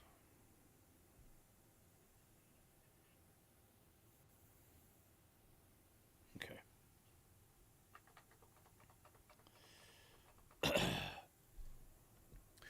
The day the military feared is finally arrived for the woke generals, that is. Donald Trump just dropped a tactical nuke on the Pentagon social experiment. No more DEI training, no more gender ideology, no more transgender troops. And Pete Hegseth isn't just talking about change, he's enforcing it with immediate effect. The left is screaming, activists are melting down, and progressive politicians are in full panic mode. But here's what they won't tell you about today's executive orders. It's not just about military policy, it's about restoring America's fighting force to what it was always meant to be. While President Trump purges weakness from our military, let's talk about strengthening your body. Just like our armed forces are getting back to peak performance, this clean, low-carb protein powder helps you build strength and stay mission ready. A 2023 study proves that cutting out excess carbs and sugars maximizes your potential, just like cutting out DEI maximizes military readiness. Visit buildwithgary.com and claim your free bag of grass-fed protein powder. Power up your body while Trump powers up our military. That's buildwithgary.com for your free protein power supply. And here we go. President Trump issuing guidance to the U.S. Department of Defense on Monday aimed at, among other things, reshaping the U.S. military's approach to diversity, equity, and inclusion. 5 days ago, DEI died. President Trump ordered federal DEI staff to be placed on paid leave. This was the official memo that went out on the 21st and sent shockwaves through Washington, D.C. Now, Biden's DOD had a DEI hiring program. Kamala Harris, DEI hire. Pete Buttigieg, DEI. Rachel Levine, DEI. Biden administration was the DEI administration. Pete Hegseth and every one of President Trump's cabinet pick was nominated based on merit. Here's Pete Hegseth at his confirmation hearing. They're dividing, and you're precisely right. The military was a forerunner in courageous racial integration in ways no other institutions were willing to do. I served with men and women of all backgrounds because of the courage of people decades and decades ago. Incredibly important. However, the DEI policies of today are not the same as what happened back then. They're dividing troops inside formations, causing commanders to walk on eggshells, not putting meritocracy first. That's the indictment that's made by those serving right now. Excuse me. And why we're having this conversation. And President Trump removing DEI from the military. The first executive order will eradicate all DEI out of the United States military. Also historic. And then we have this meme, beautiful DEI, President Trump giving it all. DEI, Donald Trump ended it. No more of this will we see in our administration or in our military. Trump completely destroying it, tasked with ending all DEI-related mandates. The Office of Management and Budget, with assistance from Attorney General and Office of Personnel Management, tasked with ending all DEI-related mandates, policies, and activities. Within 60 days, each federal agency must terminate DEI offices, positions, and programs. Report to OMD about past DEI activities, including any attempts to rebrand the initiatives and to bypass the new policy. Assess and report the operational impact and cost of previous DEI initiatives, and a monthly meeting is set up to monitor compliance and progress towards implementing the new policy. And here it is, 5 hours ago, President Trump announcing a new slate of executive orders. Direct Defense Secretary to immediately begin construction of an Iron Dome, get transgender ideology out of our military, and stop service members from being indoctrinated with CRT. This was in Miami hours ago. And in a little while, I'll be signing 4 new executive orders. First is that I'm directing our new Secretary of Defense, Pete Hegseth, who's going to be great, by the way. Thank you for the support. Thank you very much for the support. You really did support him greatly. I think he's going to be fantastic. I know him very well. I think he's going to be fantastic. He's what we need. To immediately begin the construction of a state-of-the-art Iron Dome missile defense shield, which will be able to protect Americans. You know, we protect other countries, but we don't protect ourselves. And when Ronald Reagan wanted to do it many years ago, luckily we didn't. We didn't have the technology then. It was a concept, but we didn't. And now we have phenomenal technology. You see that with Israel, where out of 319 rockets, they knocked down just about every one of them. So I think the United States is entitled to that, and everything will be made right here in the USA, 100%. And next, to ensure that we have the most lethal fighting force in the world, we will get transgender ideology the hell out of our military. It's going to be gone. In addition, we will stop our service members from being indoctrinated with radical left ideologies such as critical race theory. We're going to stop it. It's already been stopped. It's already been halted, totally halted. And finally, we will offer full reinstatement to any service member who was expelled from the armed forces due to the COVID vaccine mandate. And we will restore them to their former rank with full pay. And absolutely beautiful. Here is Secretary of Defense Pete Hegseth. Border security under his leadership will eliminate DEI in the military and refocus DOD's priorities. That is something the Defense Department absolutely will continue to do.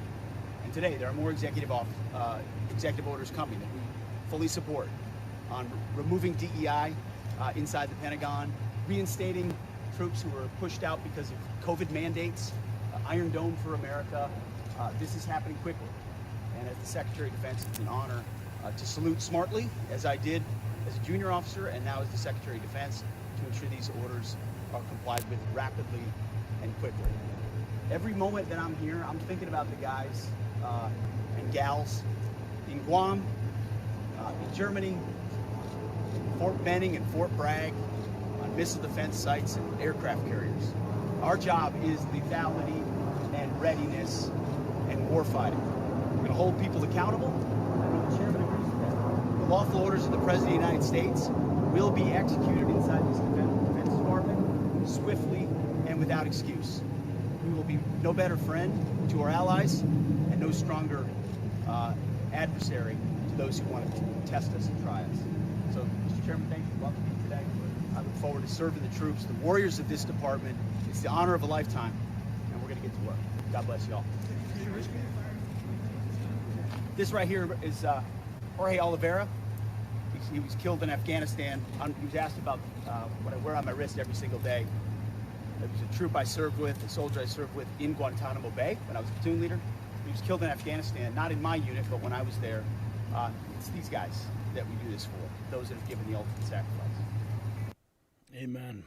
Sanity is returning to the Department of Defense. Here is the executive order banning trans service members and military DEI programs set to be signed. From DEI to JFK, Trump's Week 1 Blitz quickly reshapes government and redirects America's focus. That's the headline at the Washington Times. If DEI is such a good thing, then why do you get upset when you call someone a DEI hire? Great question. Pete Hegseth hits the ground running, guts Pentagon DEI programs. And here we have this. This is the trans Minnesota State Representative Leigh Fink says that Trump banning trans service members will only make our military less ready on CNN. And there is no evidence anywhere that has been presented that transgender service members are anything but qualified to be a part of our military service.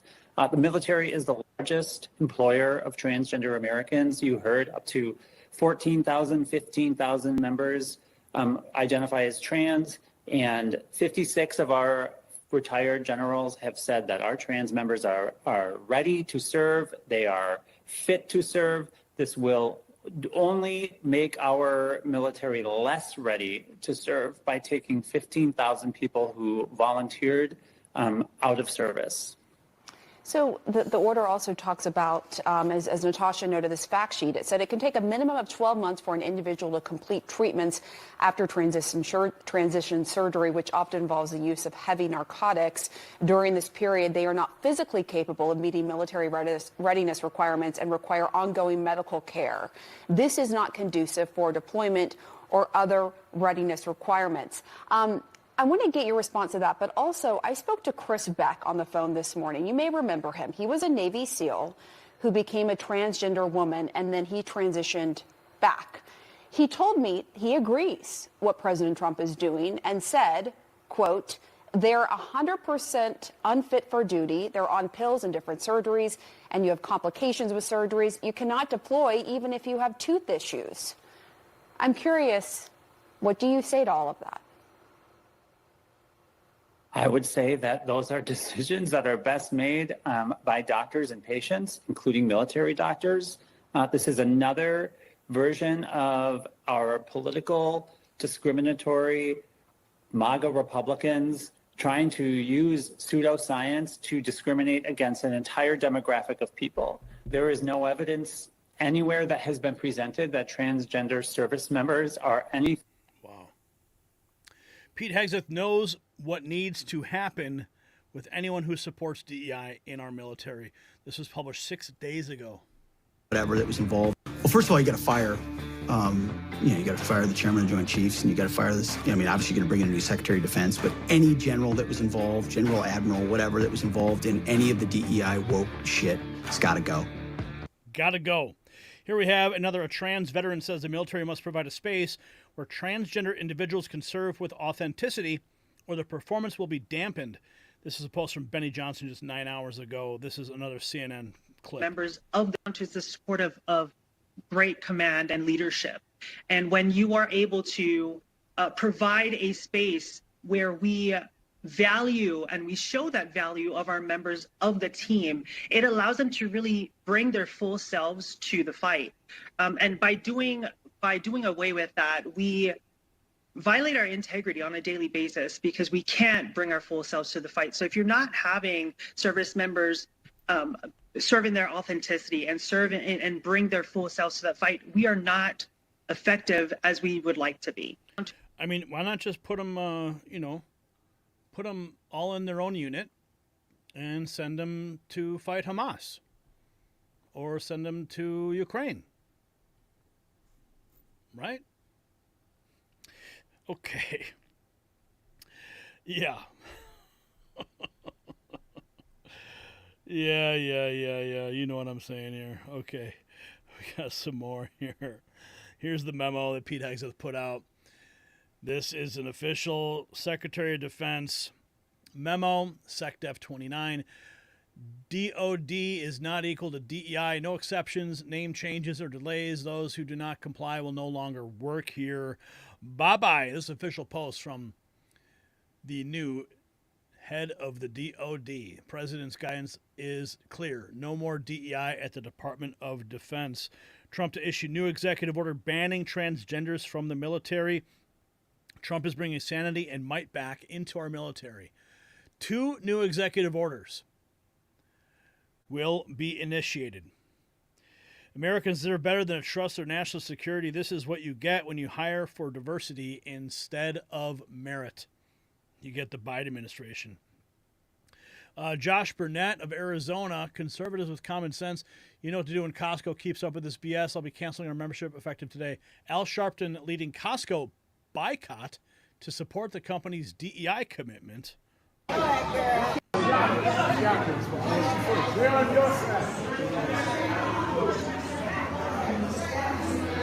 guess Costco is doubling down on their DEI policies. So I guess Al Sharpton decided to bring his whole crew to go shopping at Costco. Did they check everyone's membership cards? I mean, that's a lot of people to check membership cards. Or maybe they're just going to the food court for the $1.50 hot dogs. I don't know. I mean, or that big-ass slice of pizza. Because I don't think all those people are Costco members. I mean, I could only imagine the guy at the door freaking out, asking everyone for their ID, and then we're just walking past him. Yeah, that's what's going on over there at Costco. The truth about DEI, here's Rob Smith, created by and for white liberal women who benefit the most. Blacks given front-facing vanity positions as DEI heads and take all the heat now that it's unpopular. White liberal women move on. It happens all the time. Listen. The DEI diversity. Let me give you the truth about DEI, because I think that a lot of people really don't understand that basically every other race was eating off of DEI before blacks. It's just that we were the ones that took the hits for it. So let me just break down some of the numbers. The people that were the biggest beneficiaries of the DEI, diversity, equity, inclusion, they were number one, white women. Number two, it ended up being everybody that was not black. So let me tell you a little story. I used to be an ad man on Madison Avenue. So the first opportunity I got in the ad industry was through the 4As. They had something called the Minority Advertising Internship Program, which was supposed to help get black people into advertising. Of course, I was fully qualified to get a job, but I ended up doing that internship. And what I've seen over the years, number one, there weren't that many black people in it. I was like maybe like 1 of 5. And over the years, that particular program has less black people and more Latinos, Asians, Indians, white women, etc. Basically anybody that is quote unquote diverse but blacks. So I think it's really interesting with the DEI conversation, how black people have become the scapegoats for something that we are really not even the beneficiaries of all that much, aside from a couple of people that are at the top getting a lot of corporate money to just be trotted around the planet, being, you know, the diversity hire and the kind of like face of the DEI. So I didn't wade into that conversation a lot, but I do think that it is very interesting how black people became the scapegoats for something that was created for us, but was overtaken by everybody but us. Let me give you the truth about DEI, because I think that a lot of... Secretary of Defense Pete Hegseth tossing out DEI name changes and all of it. So the gig is up. We will have our military focusing on being the ultimate fighting force, not the ultimate hormone therapy source. The transformation of our military under Trump's leadership is nothing short of revolutionary. From dismantling DEI programs to reinstalling traditional standards of service, we're watching the restoration of America's fighting force in real time. Trans activists like Minnesota State Representative Leigh Fink can complain all they want, but the facts are clear. Our military exists to defend America, not advance a social agenda. But here's the question that's making progressive establishment squirm. If DEI programs and gender ideology were really about making our military stronger, why are our enemies celebrating every time we embrace these policies? Share your thoughts below. Should the military focus on fighting wars or fighting systemic oppression? Stand strong with our new Mega Avengers collection at shop.nextnewsnetwork.com. All right. I'm sick of them news articles. Click to allow gifts. That's the first time I've seen that about donations. Oh, we got a whole bunch of memberships that were just granted. Look at that. Oh, yes. Parmas Dax, this is my go-to place for news, community, and laughs. Thank you, Gary and N3 family. Thank you, Parmas. Deborah Myers, $13. I hope this put you over $150, and it did. $152.98. Thank you, Deb Myers, putting us over the top. Velvet and Lace gifted how many memberships? 5. Oh my goodness, 5 memberships. Holy cow. How many members? New members today. 9 new members today. How awesome is that? Oh, yeah, they asked what you want to do. This is the first time the chat about giving memberships. The list that was on the chat. The list. Oh, did the chat list it? Did it list it in the chat? Maybe it did. I think so. Okay, let's see what's going on in the main news feed before we wrap this night. Okay, let's see here. Bye, Jim. You're fired. What happened? Did Jim Acosta get fired? Is he finally gone? President Trump has now signed the executive order. Bingo, it's over. DEI is dead in the DOD. Let's see. Did that happen? Let's see. Wait a second. Did Jim Acosta get fired? Jim Acosta.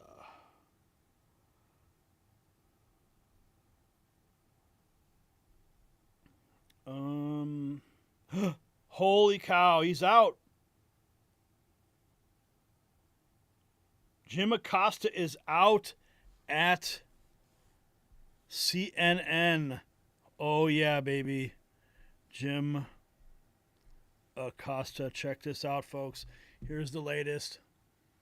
Jim Acosta leaving CNN after being pulled from the network's programming schedule 9 seconds ago. Jim Acosta out. Robert Reed says Jim Acosta is one of CNN's last journalists. Gives me one more reason not to watch CNN. Yeah, right. Jim Acosta leaving CNN after being pulled from the network's programming schedule. Bye-bye. Jim Acosta is out 2 hours ago. Notorious liberals scold and anti-Trump legacy news personality Jim Acosta out. Media landscape is unrecognizable from the beginning of Trump's first term in 2017. That's a very good thing for America. Jim Acosta is out. He just got shit canned. That is for the man who wants to be the governor of South Carolina for another 4 years. That is Henry McMaster. And as you can hear behind me, Wolf, the crowd is very fired up. We have about a couple thousand people in this room so far. They are letting the press corps here know exactly how they feel about what we're doing here, Wolf. I can't hear you anymore. What's that? Tell the truth, Jim. I will. You got it. I will. For the man who wants to be the... Jim Acosta is out. Since you're attacking us, can you give us a question? Mr.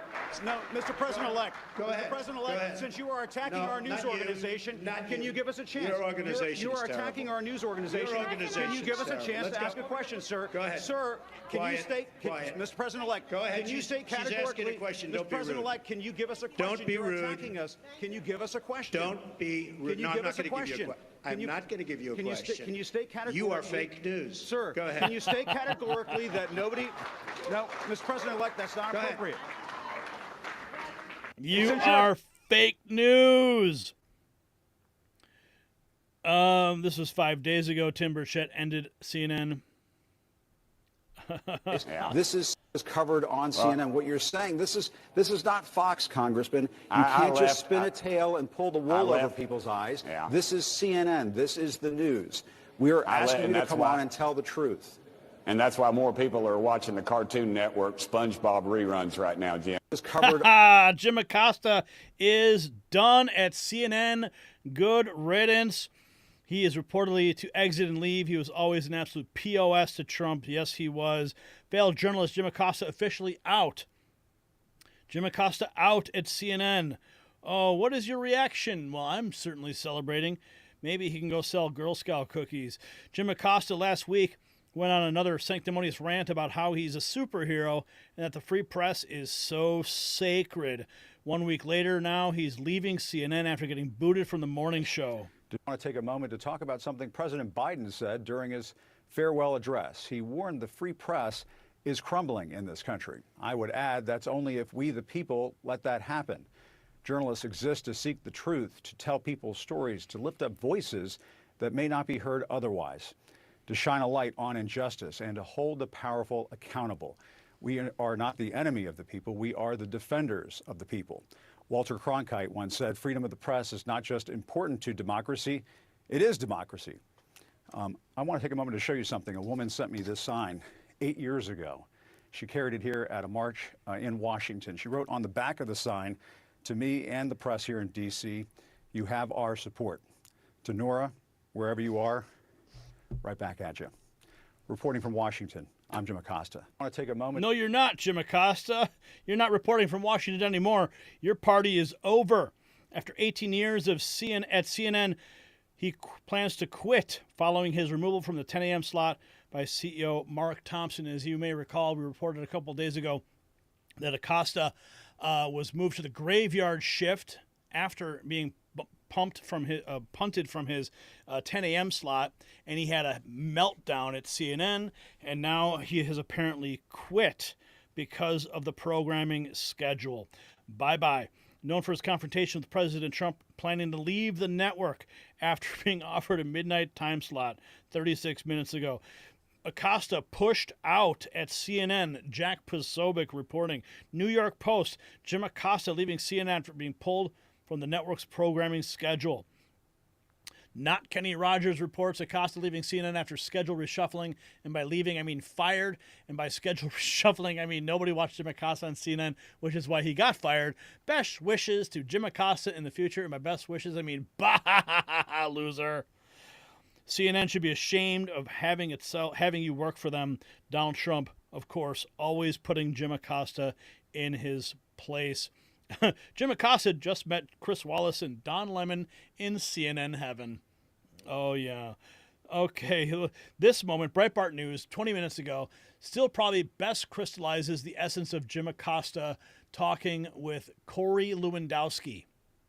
And Joe Biden's, you know what I can say, Jim? I can say that 13,099 murderers were let into this country, 16,000 rapists, 425,000 people in the last 4 years have been let into this country by Kamala Harris and Joe Biden's own Customs and Border Protection that are running Corey, around this country, Jim. The other thing, too, it's Kamala Harris. Crimes. I don't know. Why do you guys say Kamala? That is, it's Kamala Harris. Jim, we know that they're committing crimes against Americans. Why can't these individuals talk about the individuals who've been killed by illegal immigrants? 13,099 murderers have been let into this country by this administration's own accounting, and you guys don't want to talk about it. You know what I can say? He's too concerned about how to pronounce Kamala Harris's name. Oh, well, that's why he's gone. Nobody watches him. No one watched him ever. Jim Acosta, this is from Mays. Jim Acosta, you can't just spin a tale and put the wool over people's eyes. This is CNN. This is the news. Hey, Jim, look at yourself. Let's listen. Choice for a man who... This is not Fox, Congressman. You can't just spin a tale and pull the wool over people's eyes. Yeah. This is CNN. This is the news. We're asking you to come on and tell the truth. It's an alarming choice for a man who has often struggled to unequivocally denounce white supremacists. You recall these moments. But you also had people that were very fine people on both sides. Those words have power. They have meaning. And when Donald Trump speaks, the world listens. Neo-Nazis and white supremacists certainly listen. So why can't he denounce them? Why can't he reject their support? And you had people, and I'm not talking about the neo-Nazis and the white nationalists, because they should be condemned totally. What's your response to Donald Trump saying she should be fired, that Liz Cheney should be fired upon? He keeps speaking in these very extreme terms about the potential dangers to the country if he doesn't win in November. He's used words like bloodbath. This is not Fox. Oh, yeah. Goodbye, Jim Acosta. Out at CNN. CNN's Jim Acosta once tried to prove we don't need a border wall because areas that are guarded by border walls are tranquil. And here are some of the steel slats that the president's been talking about right here. As you can see, yes, you can see through these slats to the other side of the U.S.-Mexico border. But as we're walking along here, we're not seeing any kind of imminent danger. There are no migrants trying to rush toward this fence here in the McAllen, Texas area. As a matter of fact, there are some other businesses behind me along this highway. There's a gas station, Burger King, and so on. But no sign of the national emergency that the president has been talking about. As a matter of fact, it's pretty tranquil down here. And here are some of wow. Oh, wow. It's over for Jim Acosta leaving CNN. Top brass threw a bone to Trump. Oh, yes, because they know that they don't stand a chance in this new administration. It is over for Jim Acosta. Oh, and here's my post of January 10th of 2023 when I was at the gubernatorial ball for Sarah Huckabee Sanders. This was thinking of Jim Acosta tonight, humble pie. And you know what's so interesting? See, this is a picture of the pie. And it says 47 on it because she was the 47th governor of Arkansas. And she served this pie, and they attacked her for it. So she said she wanted to make sure that she served it at her governor's ball, and she said it was specifically in reference to Jim Acosta. I remember her saying that from the stage. Jim Acosta. You're fired. Bye-bye, Jim Acosta. Bye-bye. Oh, wow. All right, folks. That's a wrap tonight. So, ladies and gentlemen, what we've witnessed tonight isn't just news. It's a fundamental reshaping of American power on a global scale. Let's recap what we've uncovered. America's defense capabilities are being revolutionized with the Iron Dome initiative. It's not just about missiles and defense systems. It's about sending a message to every nation that America's security is non-negotiable. The billions saved from canceled defense contracts, well, that's just the beginning of Trump's efficiency revolution. The border situation, complete transformation. Military forces deployed, ICE empowered in Colombia. Yes, Colombia has completely surrendered to Trump's demands. The mass deportation operation isn't just working, it's exceeding all expectations. And then there's the stunning cabinet shakeup. Tulsi Gabbard, heading intelligence, RFK Jr., Health and Human Services. These are not just appointments, they're declarations of war against the bureaucratic machine. They're already making waves. The IRS, well, Trump's not just reforming it, he's talking about eliminating it entirely. Those 88,000 new agents that Joe Biden hired, they're either getting pink slips or Border Patrol badges. The entire tax system is being reimagined. In California, who would have thought the bluest state in America is showing signs of turning red? The crowds in Los Angeles, Hollywood-style Trump sign, is ground shifting beneath the Democrats' feet. And finally, our military, restoring it to its core mission of defending America, not advancing a social agenda. The transformation's complete, and our armed forces are stronger than ever. But none of this would be possible without your support. We need you to help keep this truth movement alive. The link to donate are in the description, both at Give, Send, Go, and PayPal. Every dollar helps continue bringing you the unfiltered truth. And for everyone who hasn't checked out our merch shop yet, head to shop.nextnewsnetwork.com. Our exclusive limited edition MAG Avengers collection is flying off the shelves. Show the world where you get your real news. And to all our viewers who sent in Super Chats and Rumble Rants tonight, we see you and we hear you and we appreciate you. Yes, $152.98 tonight. Your voice matters in this fight for truth. Before we go, remember to hit that subscribe button. Join our channel membership for exclusive perks, and most importantly, share the broadcast. Text it to friends and family. Anyone who needs to wake up to what's really happening in our country. This is Gary Franchi for the Raw Feed, reminding you that the truth can't be silenced. We'll see you tomorrow night as we continue to track President Trump's historic transformation of America's defense and security. Good night, and God bless.